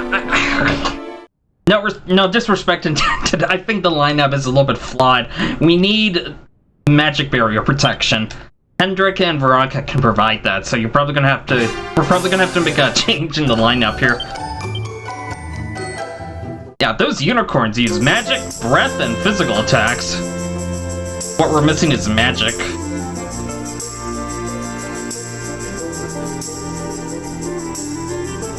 They're just... monsters here are just savage. Oh shit. No! Rithofo Omega 666 underscore ZGZ. Yes, let me choose the lineup LOL. I'm just winging it here. Meh. Tongue sticking out. Well, your choices are fine. Just we need a character for magic protection.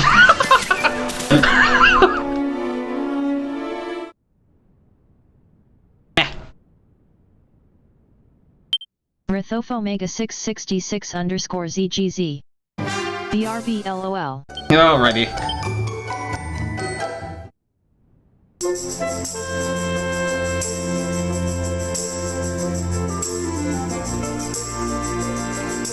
So right now, it looks like the House is voting to adjourn until tomorrow.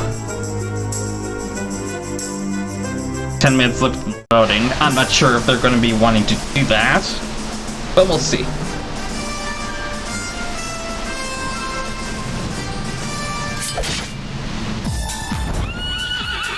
Oh, what should we do? Yeah.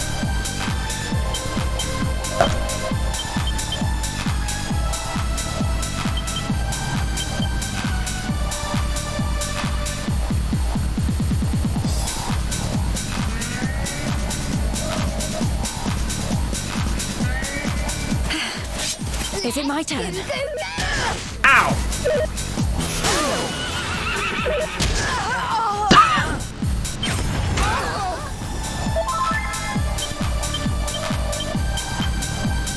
For Heliodor!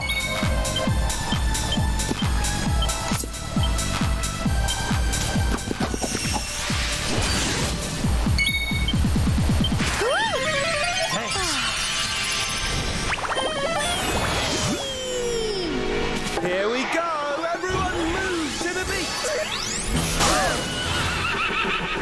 Meh.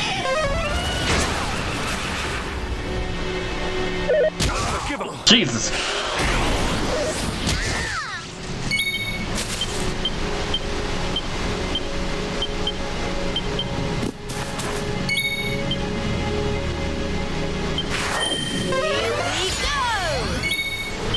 Sir Hendrik!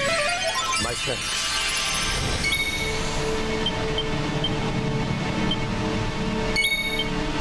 Arise!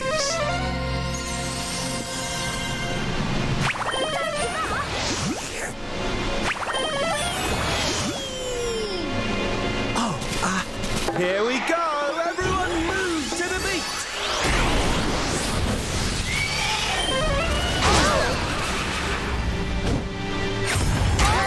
This isn't good. God damn it.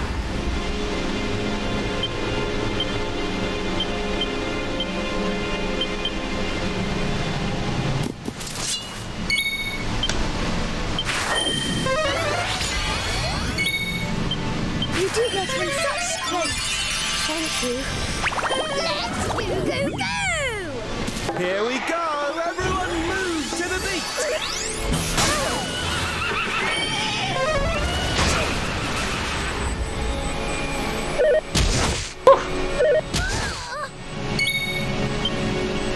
Help is at hand. Cheers!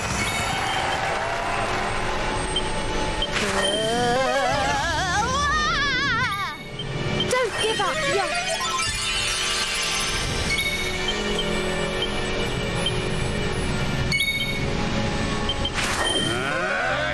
Kazing!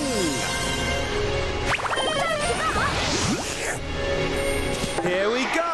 Everyone move to the beat! Ow! What are we going to do? Nice.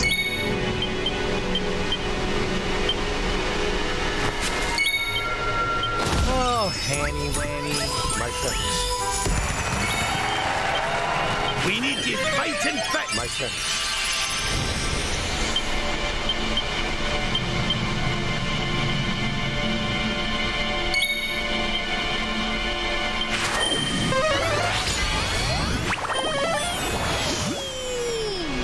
Here we go! Everyone move to the beat!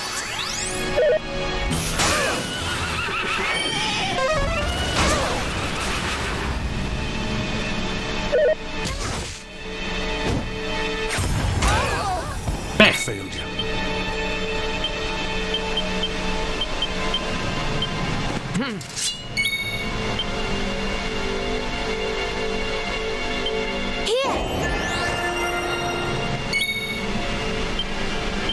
Ronnie, darling!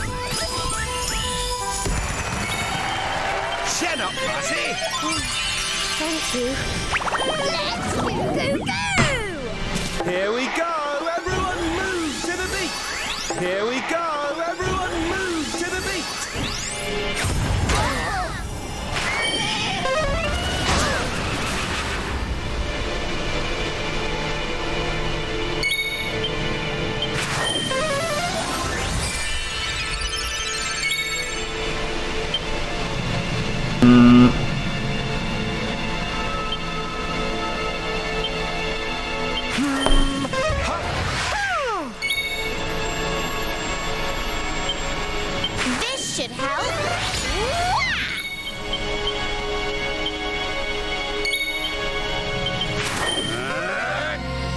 Zing!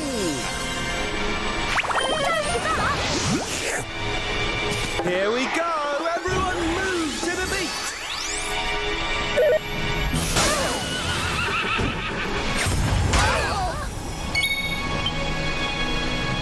Serena, honey!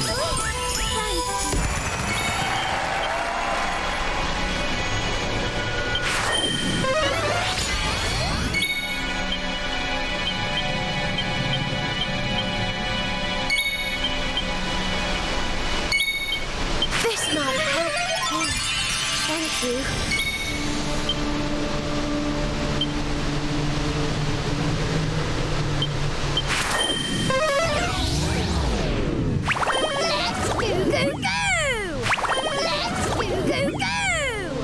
Here we go! Everyone move to the beat! Ow!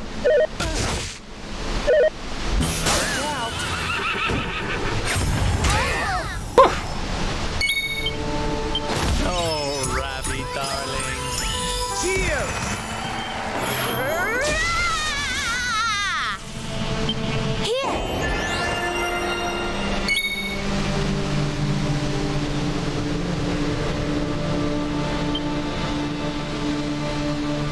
Leave it to me! Thank you.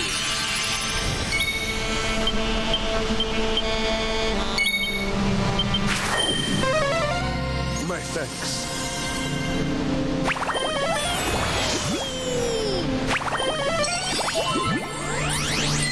Here we go! Everyone move to the beat! Jeez!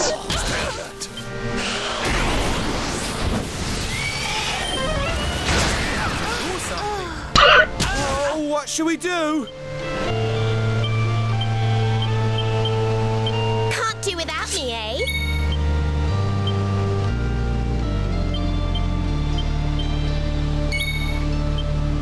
Kazing! I shan't let you down. My thanks. Here we go! Everyone move to the beat! Here we go! Everyone move to the beat!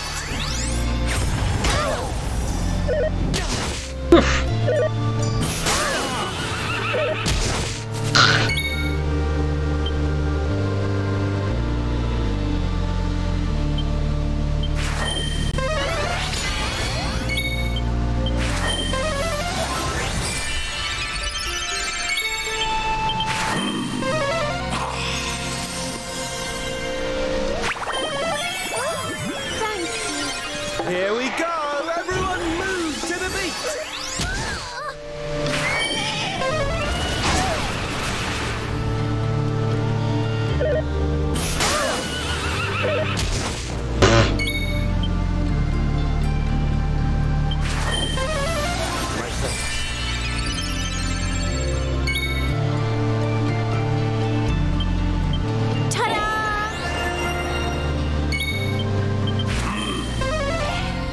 Our work is not yet done.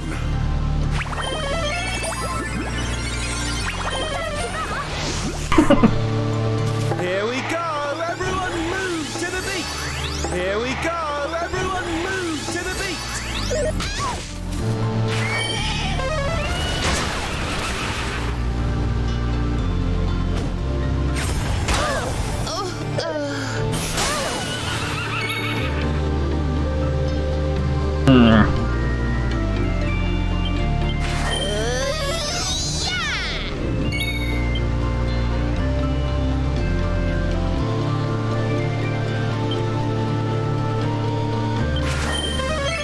My thanks. You must protect yourself. Thank you.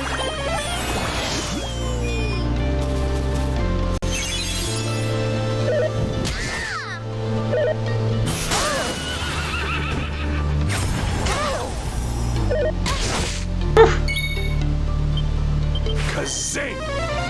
I shan't let you down.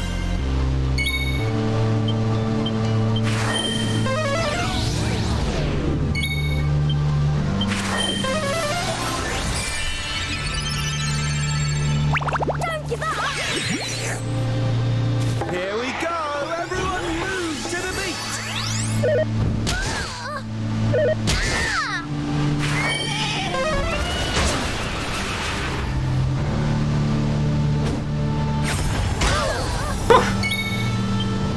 Hendrik!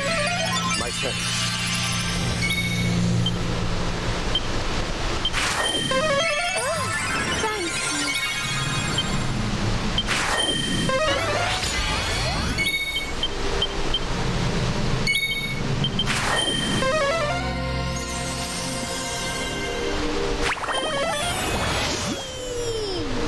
Here we go!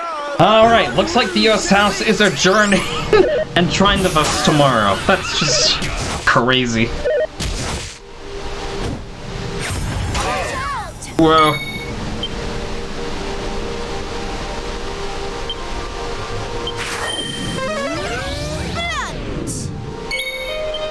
Look after yourself. Don't give up yet. Cheers.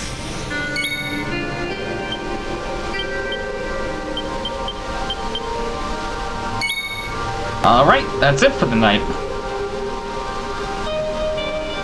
Exit that out. Unbelievable.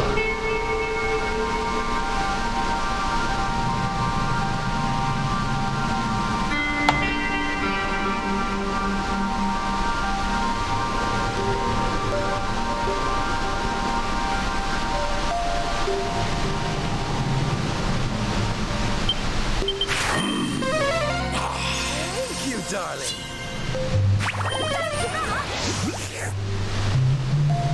Here we go! Everyone move to the beat!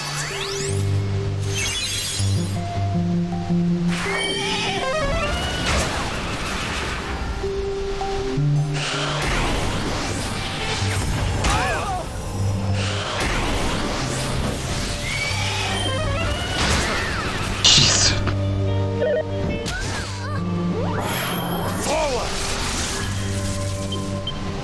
Back here again.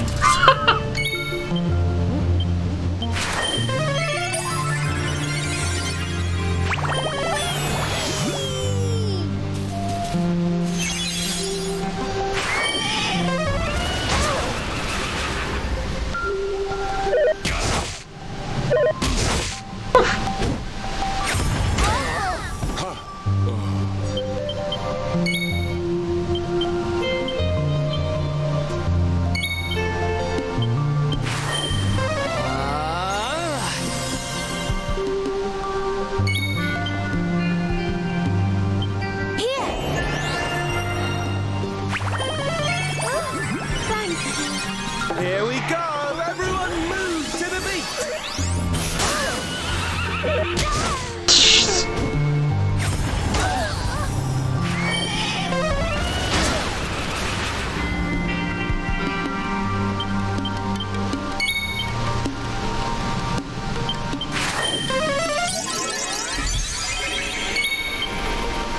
Don't worry, I'm here to help.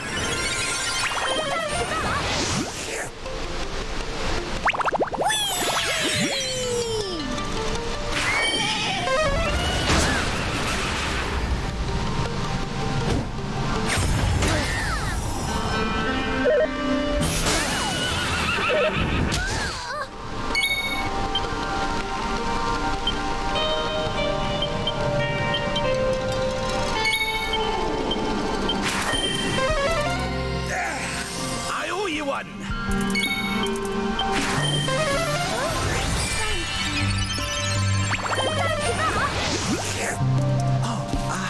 Here we go! Everyone move to the beat!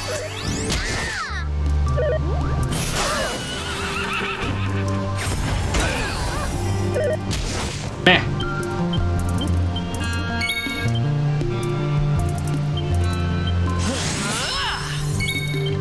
Here you go, laddie.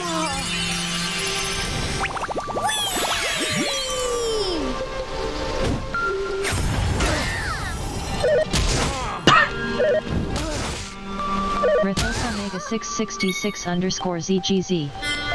Back. Welcome back. So it looks like the House of Representatives has voted to adjourn until tomorrow, so they can go and vote again. Taking a break and Here we go!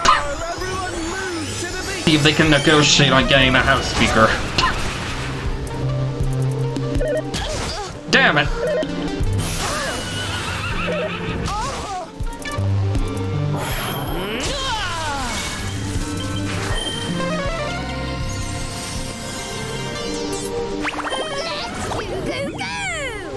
Here we go! Everyone move to the beat!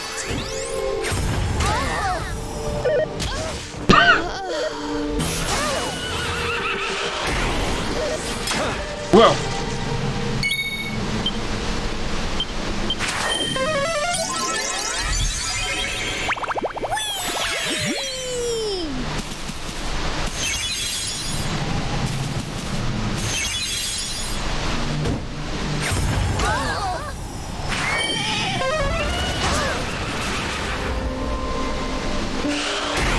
Uh-oh. Yeah, that's over.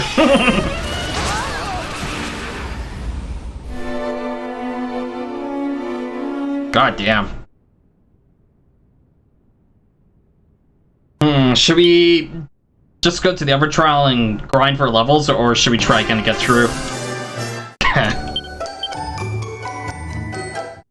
Oh, I'll be right back. I just gotta update the ticker. Omega 666 underscore ZGZ. Grind. Alright, BRB.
Alright, I am back.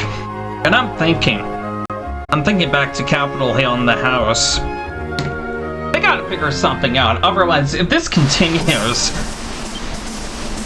nothing is going to get done in the US as far as changes to government and whatever, and there's going to be a lot of people that are not going to be happy with that.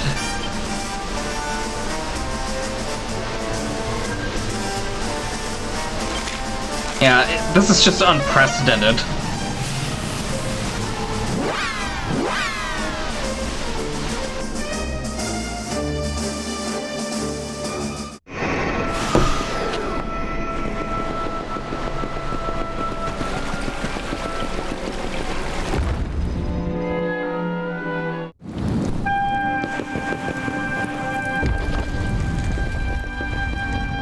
Want to double check, see if we can work on some armor maybe.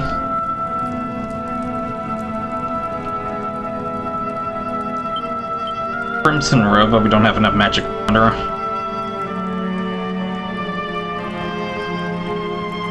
So how many levels do you think that we should grind for this time? Omega.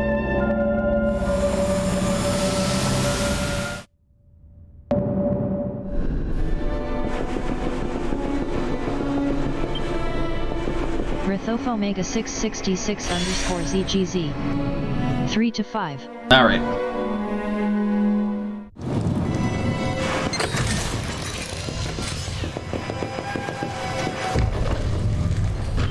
Oh, right, we need the Underdigger.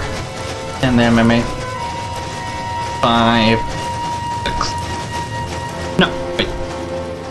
35 and 39.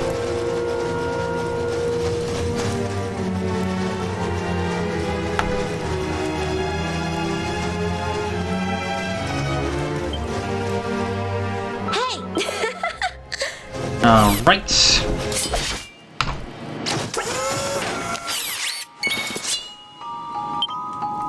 Let's see here. Is there anything I can do to help?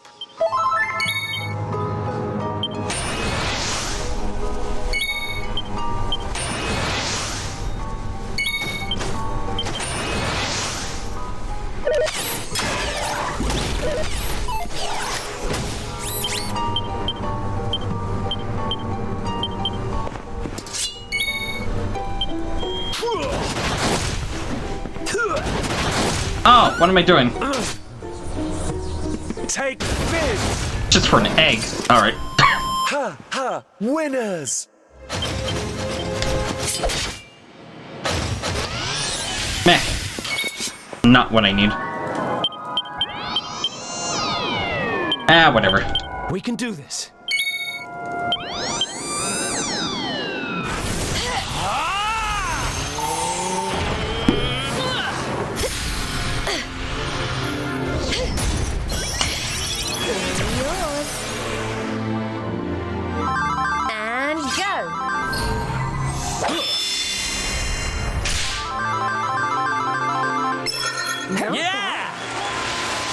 Yeah, another thing too. The Speaker of the House is essentially the third in command of the United States, so they don't have a third in command right now.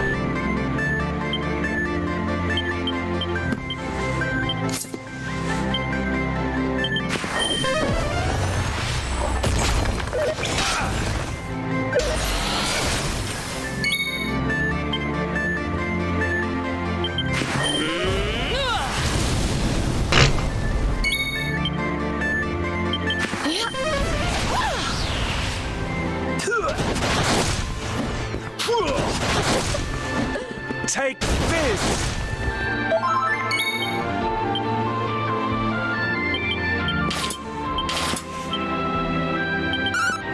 Let's do this!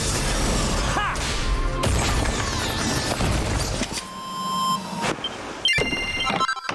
Nice.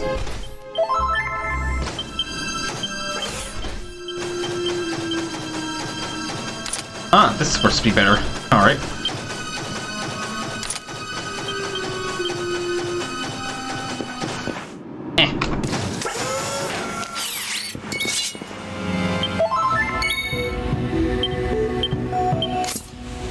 here's that infamous sign. E.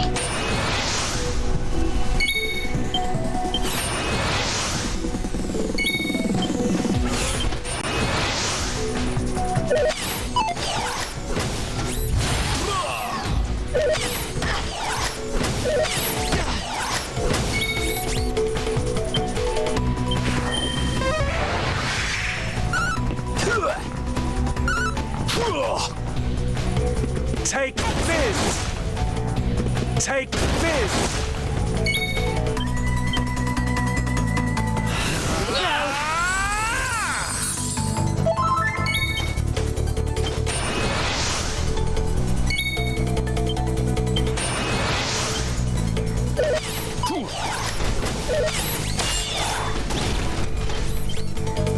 Why don't I show you how it's done?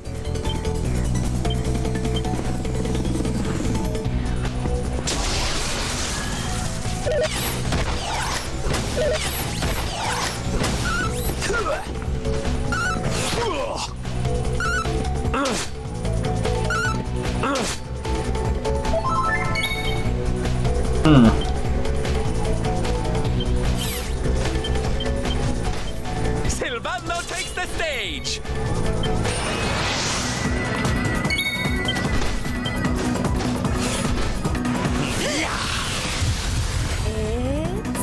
It's showtime!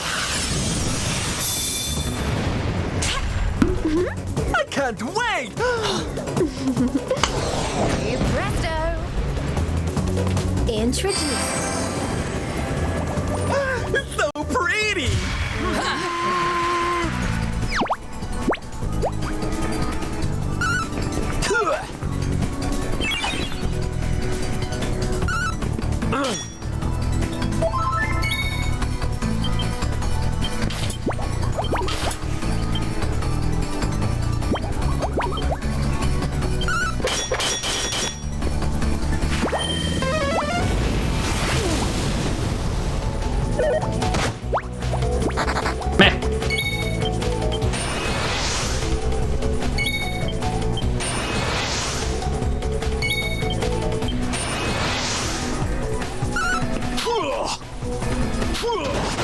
Nice.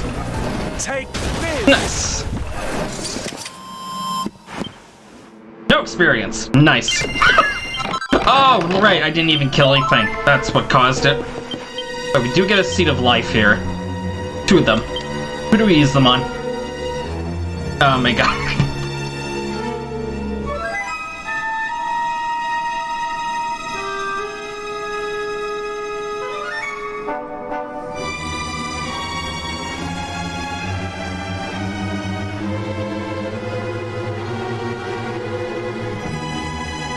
Rithof Omega 666 underscore ZGZ. Siovando and Rap. Rithof Omega 666 underscore ZGZ. Wow. The lady tried her best.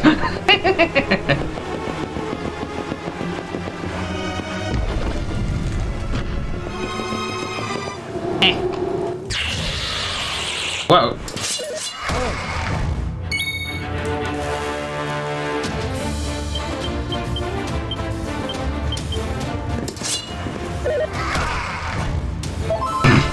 Rithof Omega 666 underscore ZGZ.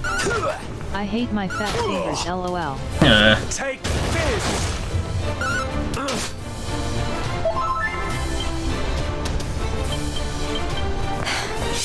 Need some help. Here we go. Nice.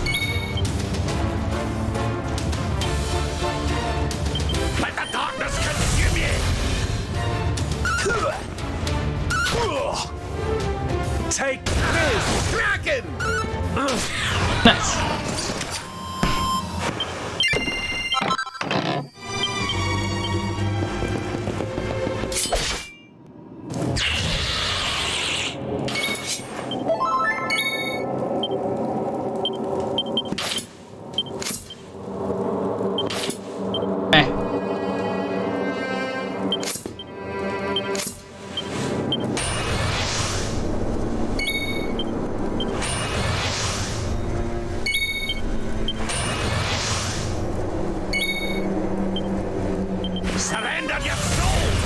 Nice. That was quick.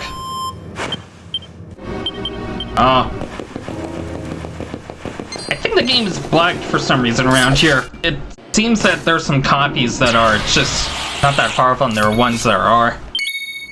Weird.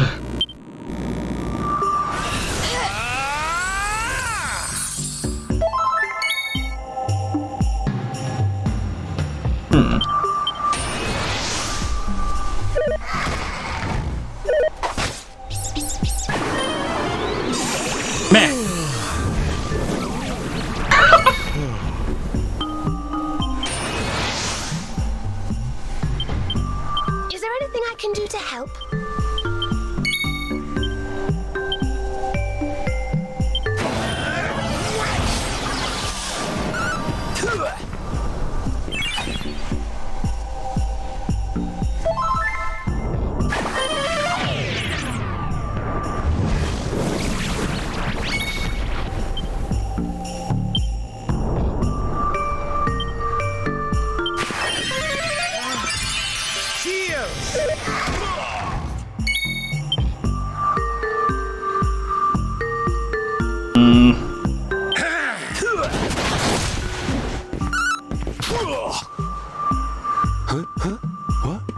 Take this!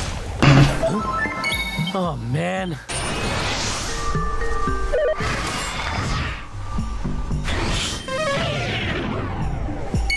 All right. Wakey, wakey, Jade. Take this!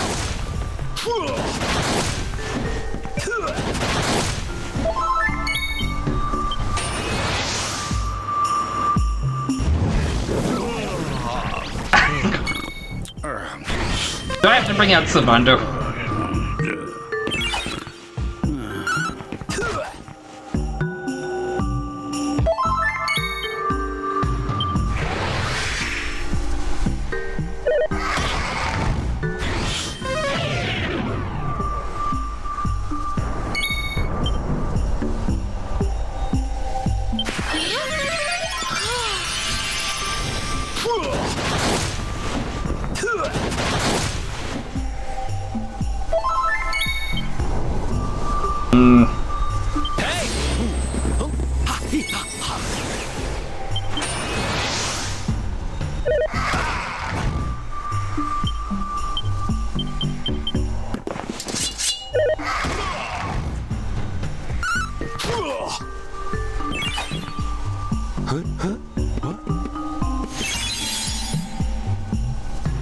Take this! How do you like us now? There. Phew.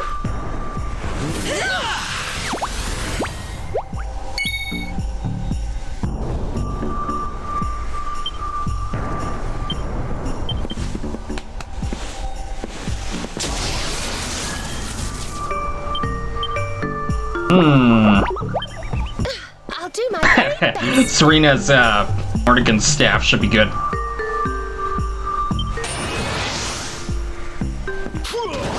Nice.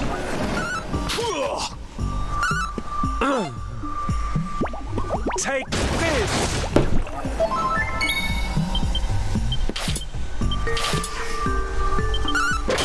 Nice. All three.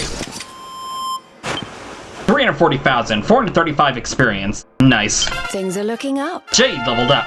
7 skill points. Savanda leveled up. 10 skill points.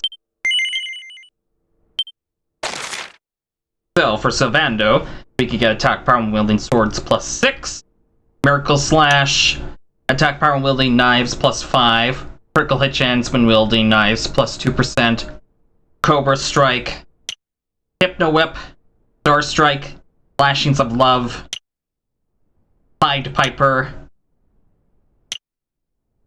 Whipping Joy. Reduces damage taken when using Whipping Boy. Whipping Boy enables the user to absorb attacks in another's stead. Grandstand, a showy shout of chivalric pride that pumps up the declarer's attack and defense. Or we could save up for dual wielding. What do you think, Omega?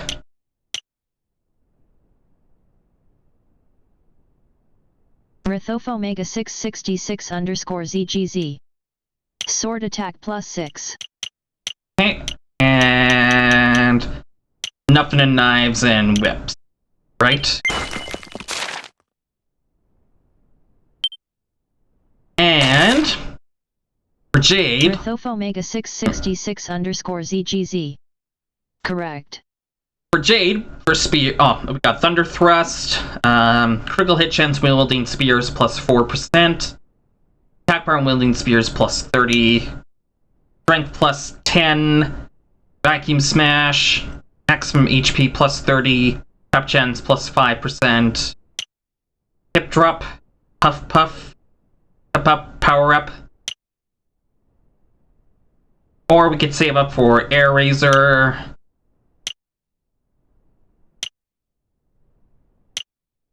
What do you think?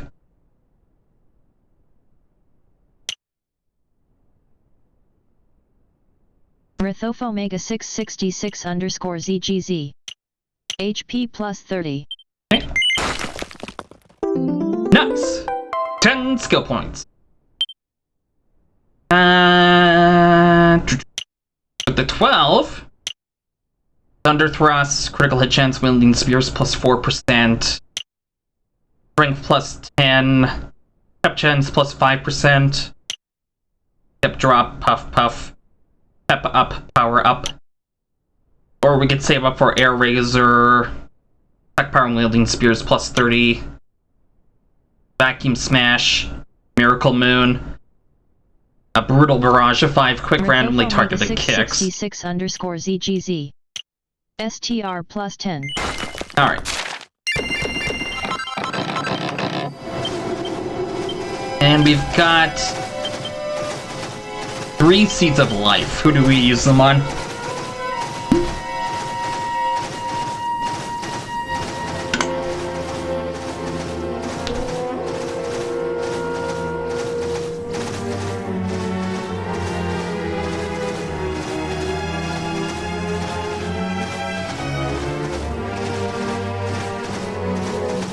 Rithoph Omega 666 underscore ZGZ. Rav, Serena, and Eric. Okay.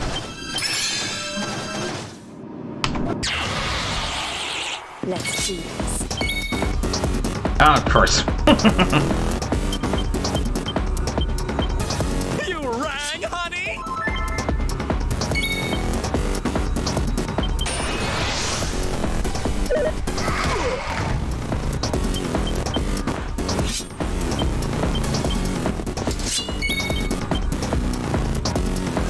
Here we go!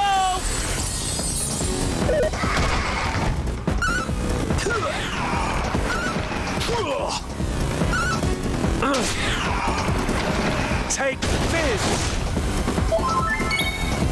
It's just Shade B. What the heck was the difference? Whatever. Yeah, this won't be enough.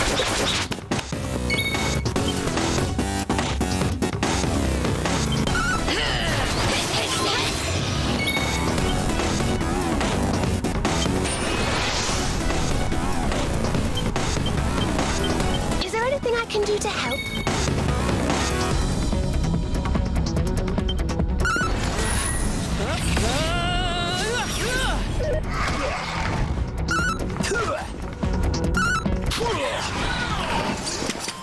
We win again.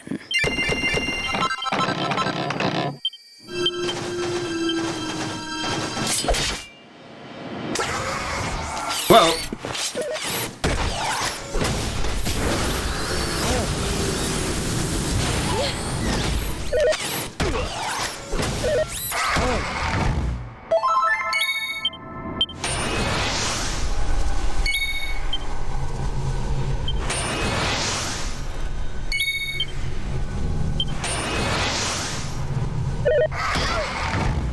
What do you think of the ambience of the songs with the battles?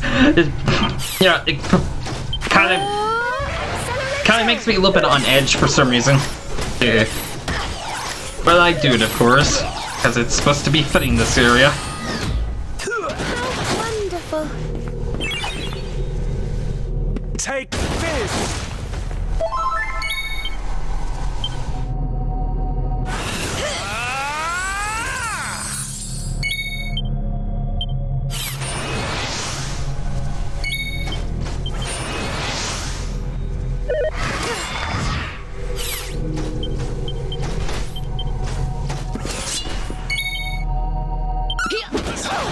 Nice.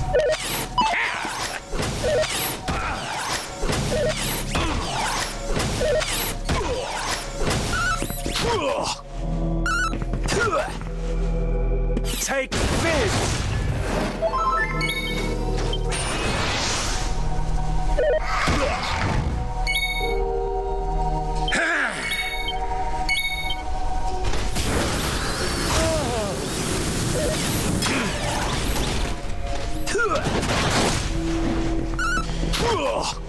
Dear me. Take this!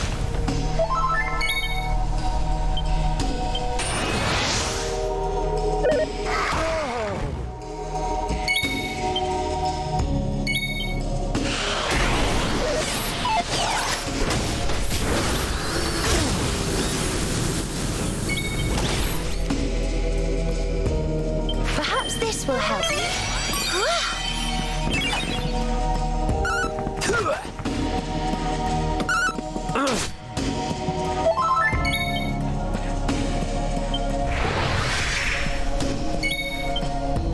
Are you alright?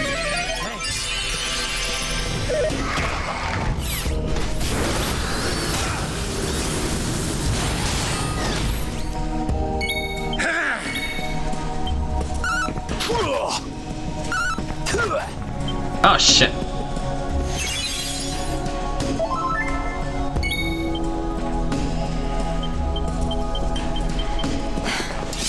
Need some help. How do you like us now?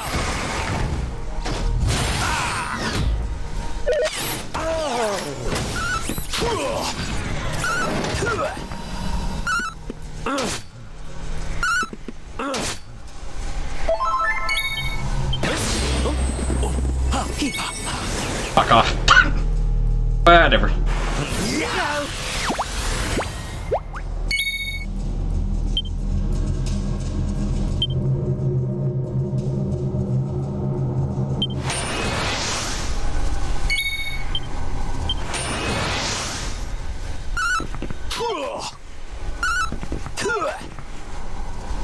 Take this! Meh.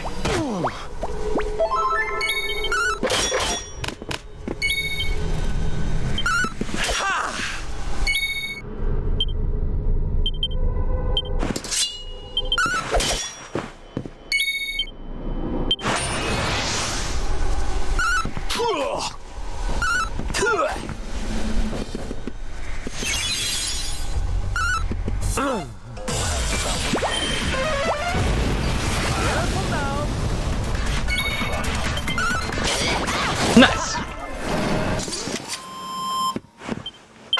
27,000 experience or something like that. Eric leveled up 5 skill points. I leveled up 9 skill points. Veronica leveled up 12 skill points. Hedrick leveled up 9 skill points. Serena leveled up 12 skill points. Brad leveled up 7 skill points. Okay, for the Luminary, we can get Dragon Slash, Metal Slash, Great Sword Guard, Cutting Edge, Stiffness plus 10, Magical Might plus 50, or we can save up for Miracle Slash, Pep Up. What do you think, Omega?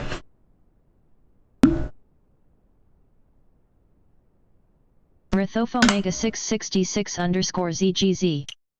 Magmite plus 50. Alright. And we've unlocked Kazef. Rains down raging thunderbolts on a group of enemies. Oh, shoot. I forgot there were others.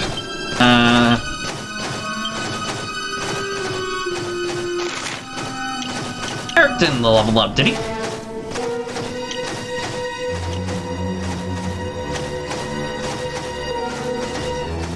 Meh, I'll just wait for him. Veronica. We could get Ring of Ruin.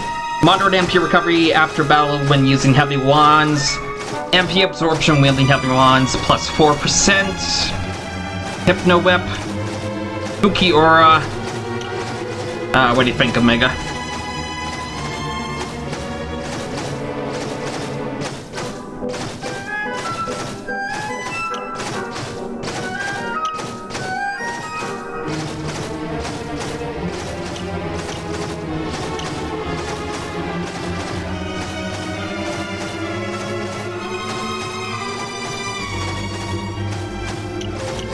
Rithof Omega 666 underscore ZGZ.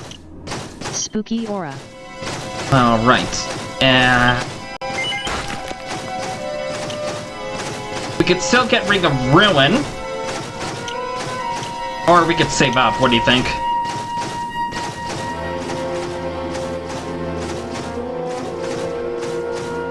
Rithof Omega 666 underscore ZGZ.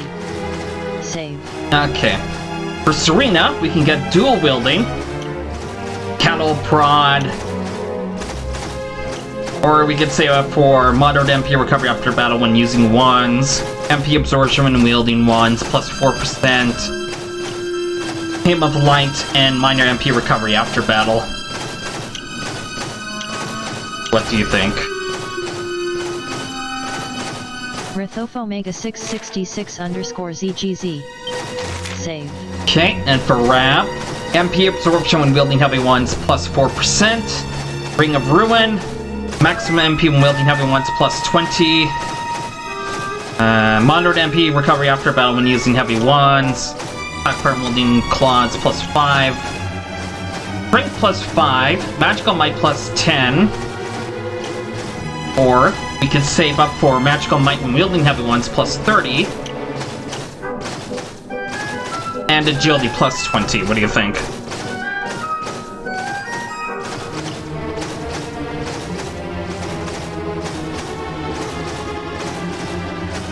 Rithof Omega 666 underscore ZGZ. Save for Agi 20. Okay. For Hendrik, we can get critical hit chance when wielding swords plus 2%. Dragon Slash. Attack power when wielding axes plus 20. Axis of Evil. Frost Fangs. Blind Man's Biff. Resilience plus 20. H per fee. Gives 30% of the user's HP to an ally. Defending Champion significantly reduces the damage taken from all attacks.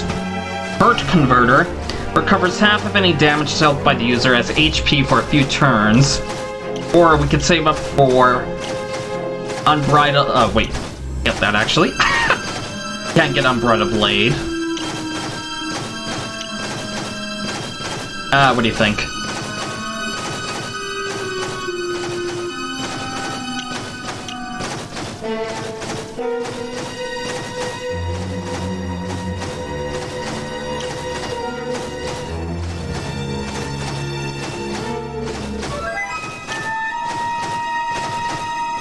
Rithof Omega 666 underscore ZGZ. Axis of Evil. Okay. We can still get critical hit chance when wielding plus swords plus 2%, or do you want to save up?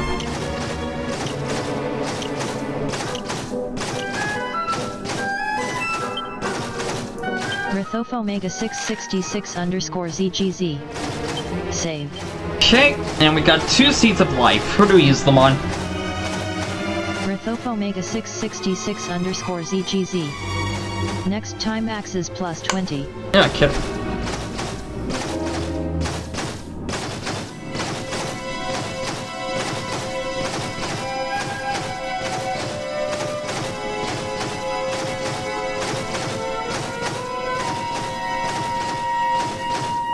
Rithof Omega 666 underscore ZGZ. Silvando and Veronica. Okay. Let's go.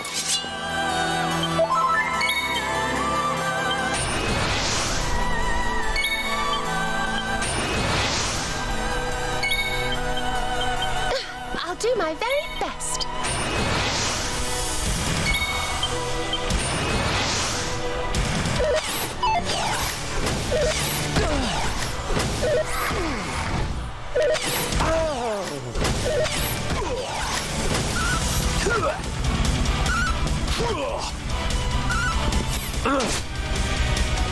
Take this!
Take this!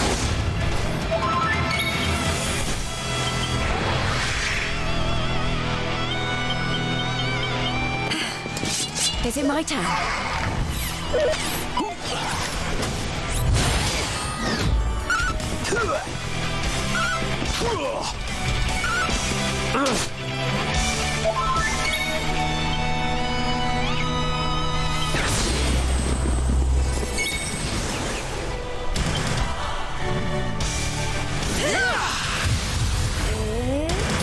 Showtime! I have a feeling the robots are coming. I can't wait! Presto! Introduce. Why did I figure? Oh no!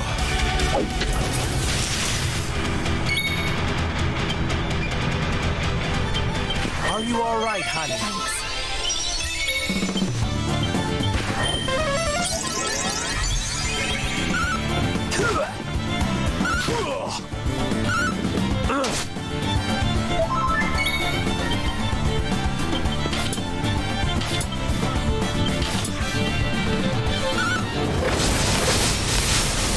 Nice. Ha ha! Winners!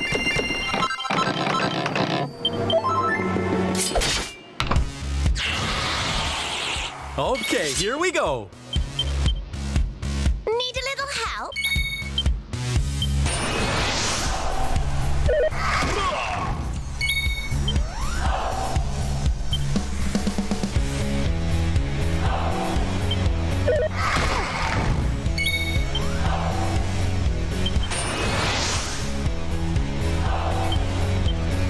I've got your back.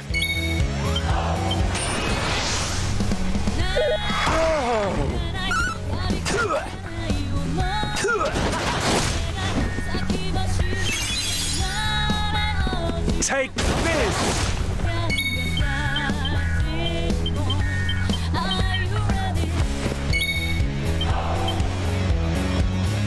Here we go!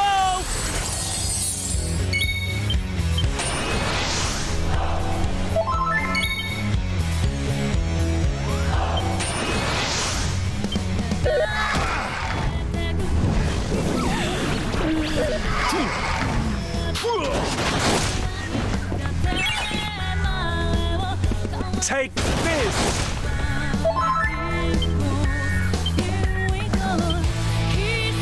Let me at him!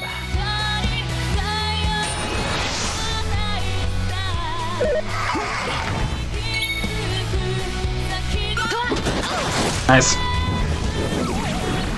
Fuck off. Take this!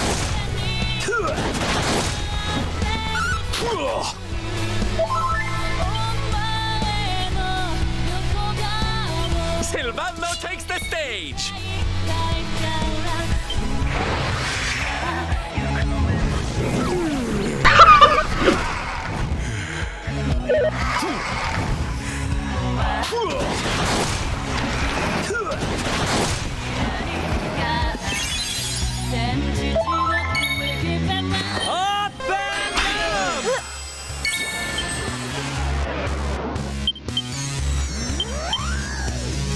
Can't do without me, eh?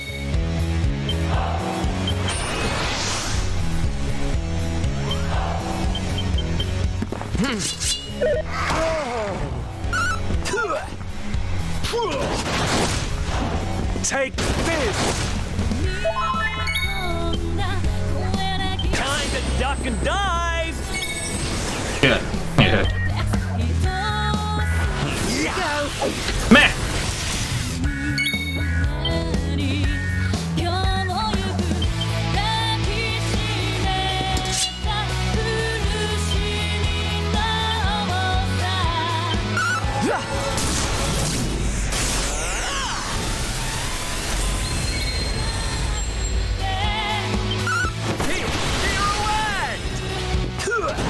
Omega 666_ZGZ. Well, I think we can call it for the night. Catch you next time, Spyro. Alright, Omega. Talk to you later. Come back soon, eh?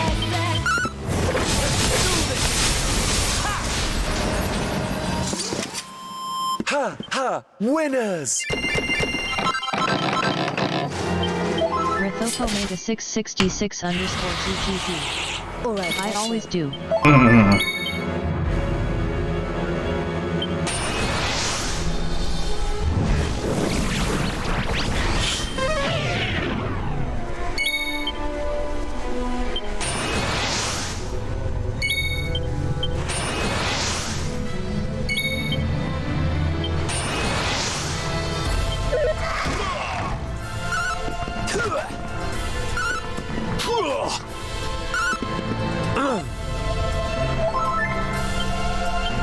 Need a little help?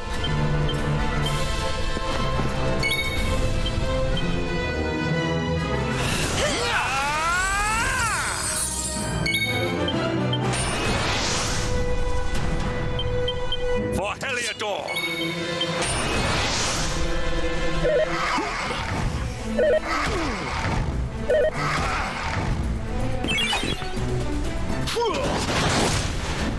Take this!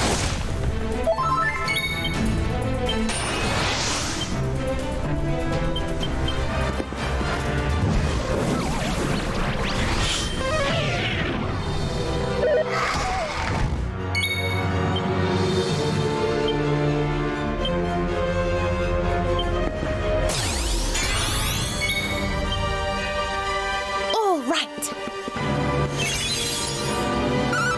How wonderful.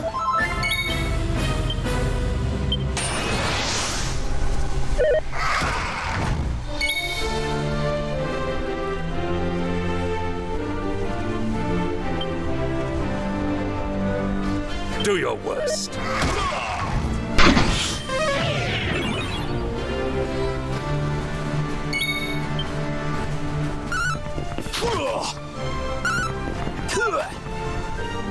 Take this!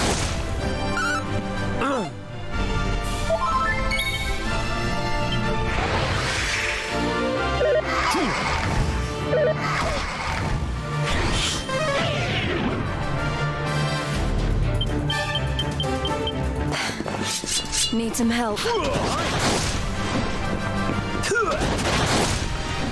Take this!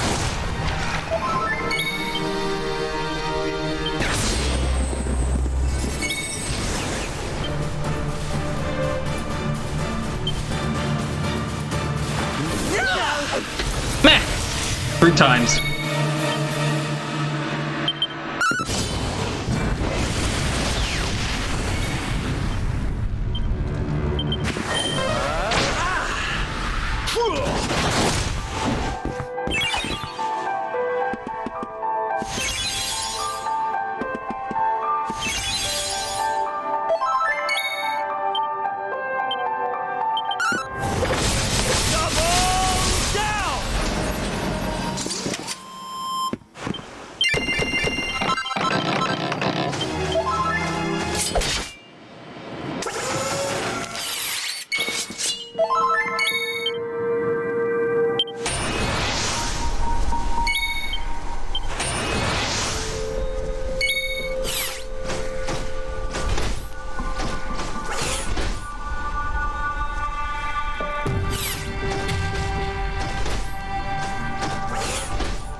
Ah, dear.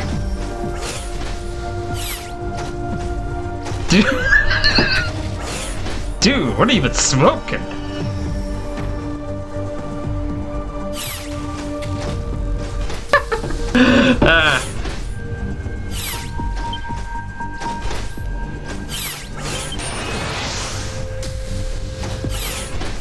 Is there anything I can do to help?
Take this! Wonderful.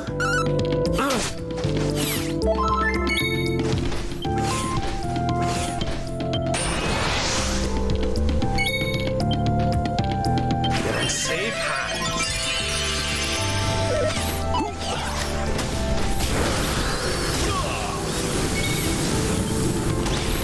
I hope this helps. Ooh.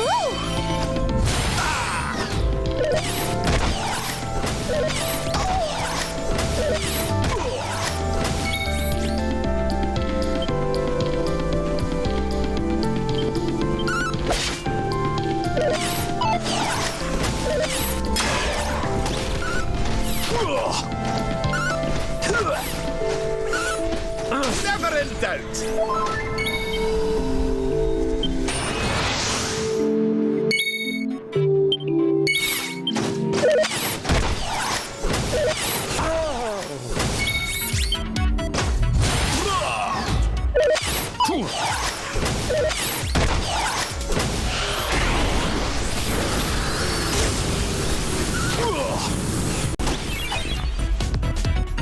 Take this!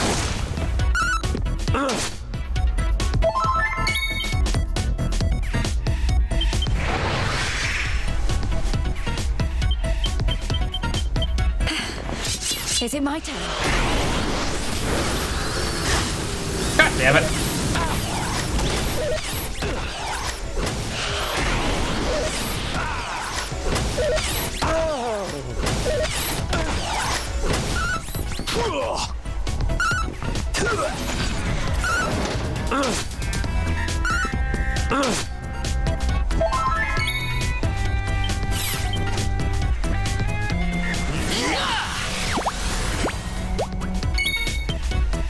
Let's get things moving again, huh?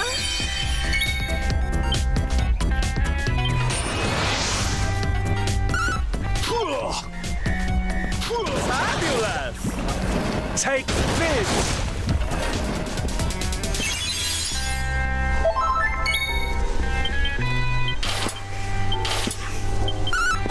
Nice. Score one for the good guys. 335,000, 230 experience. Nice. God damn, no, we're not getting levels.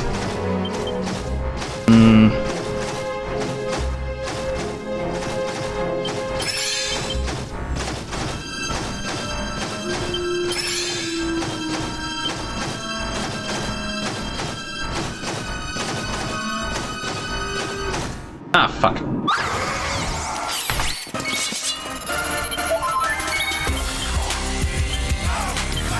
Can't do without me, eh?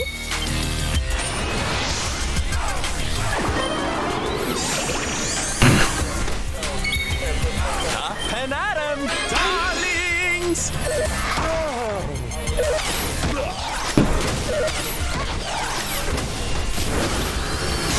I can't move.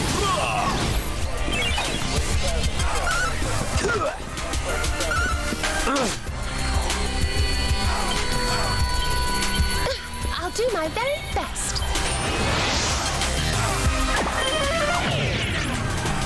Wait, what?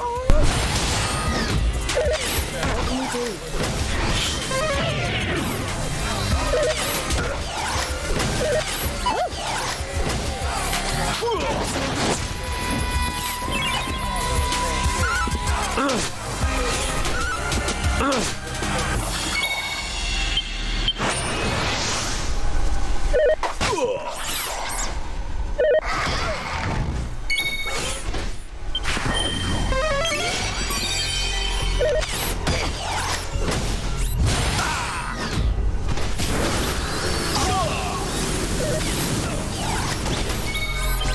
Leave it to me. Thank you.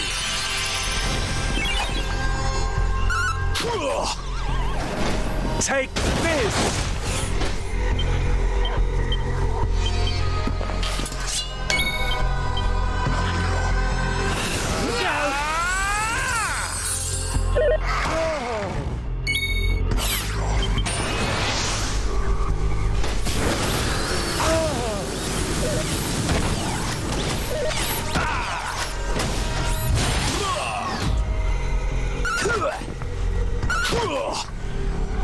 Take this!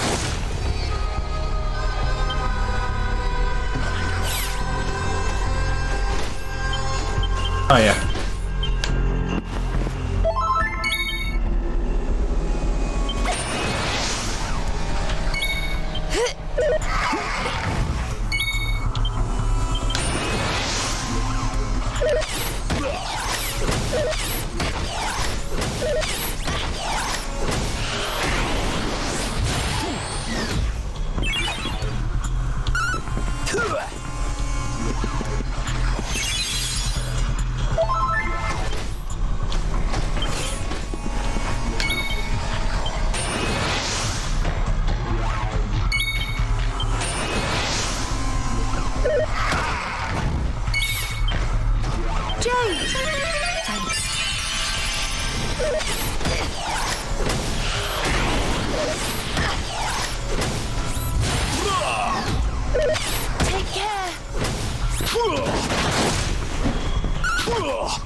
Take this!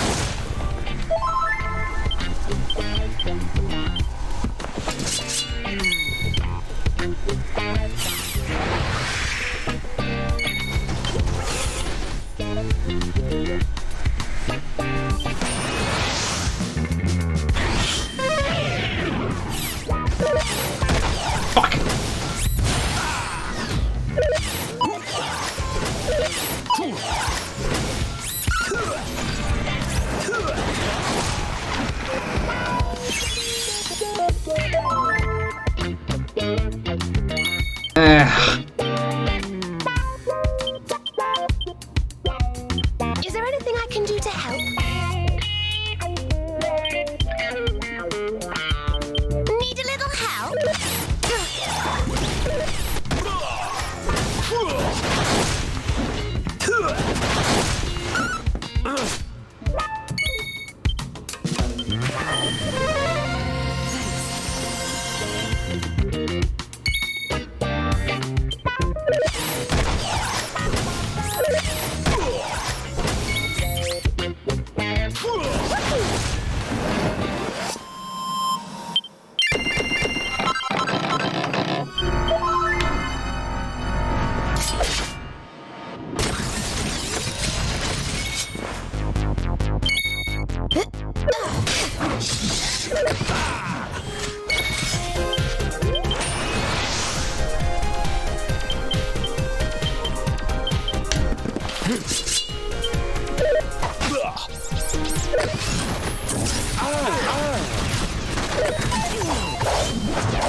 Here we go!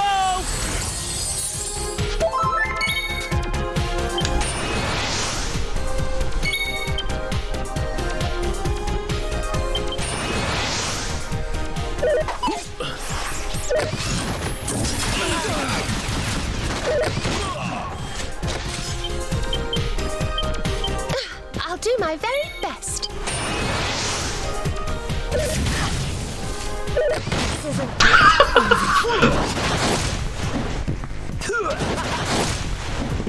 Take this!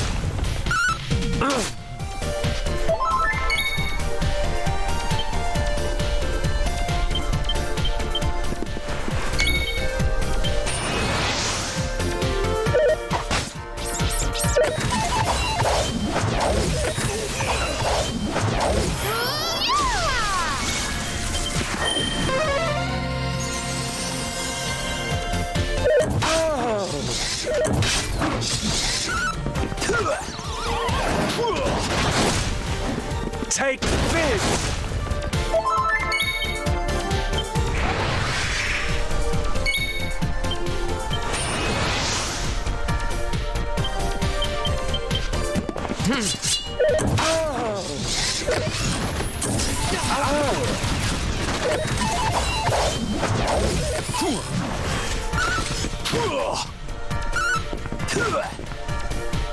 Take this!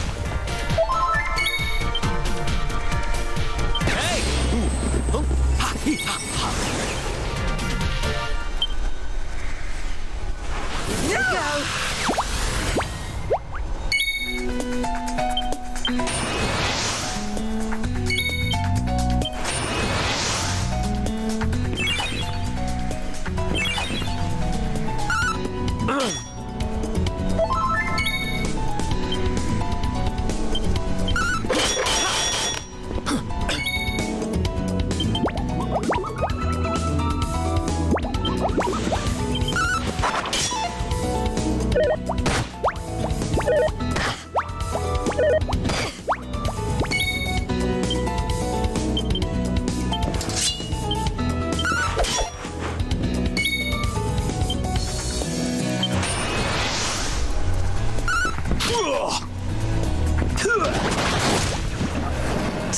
Not at all.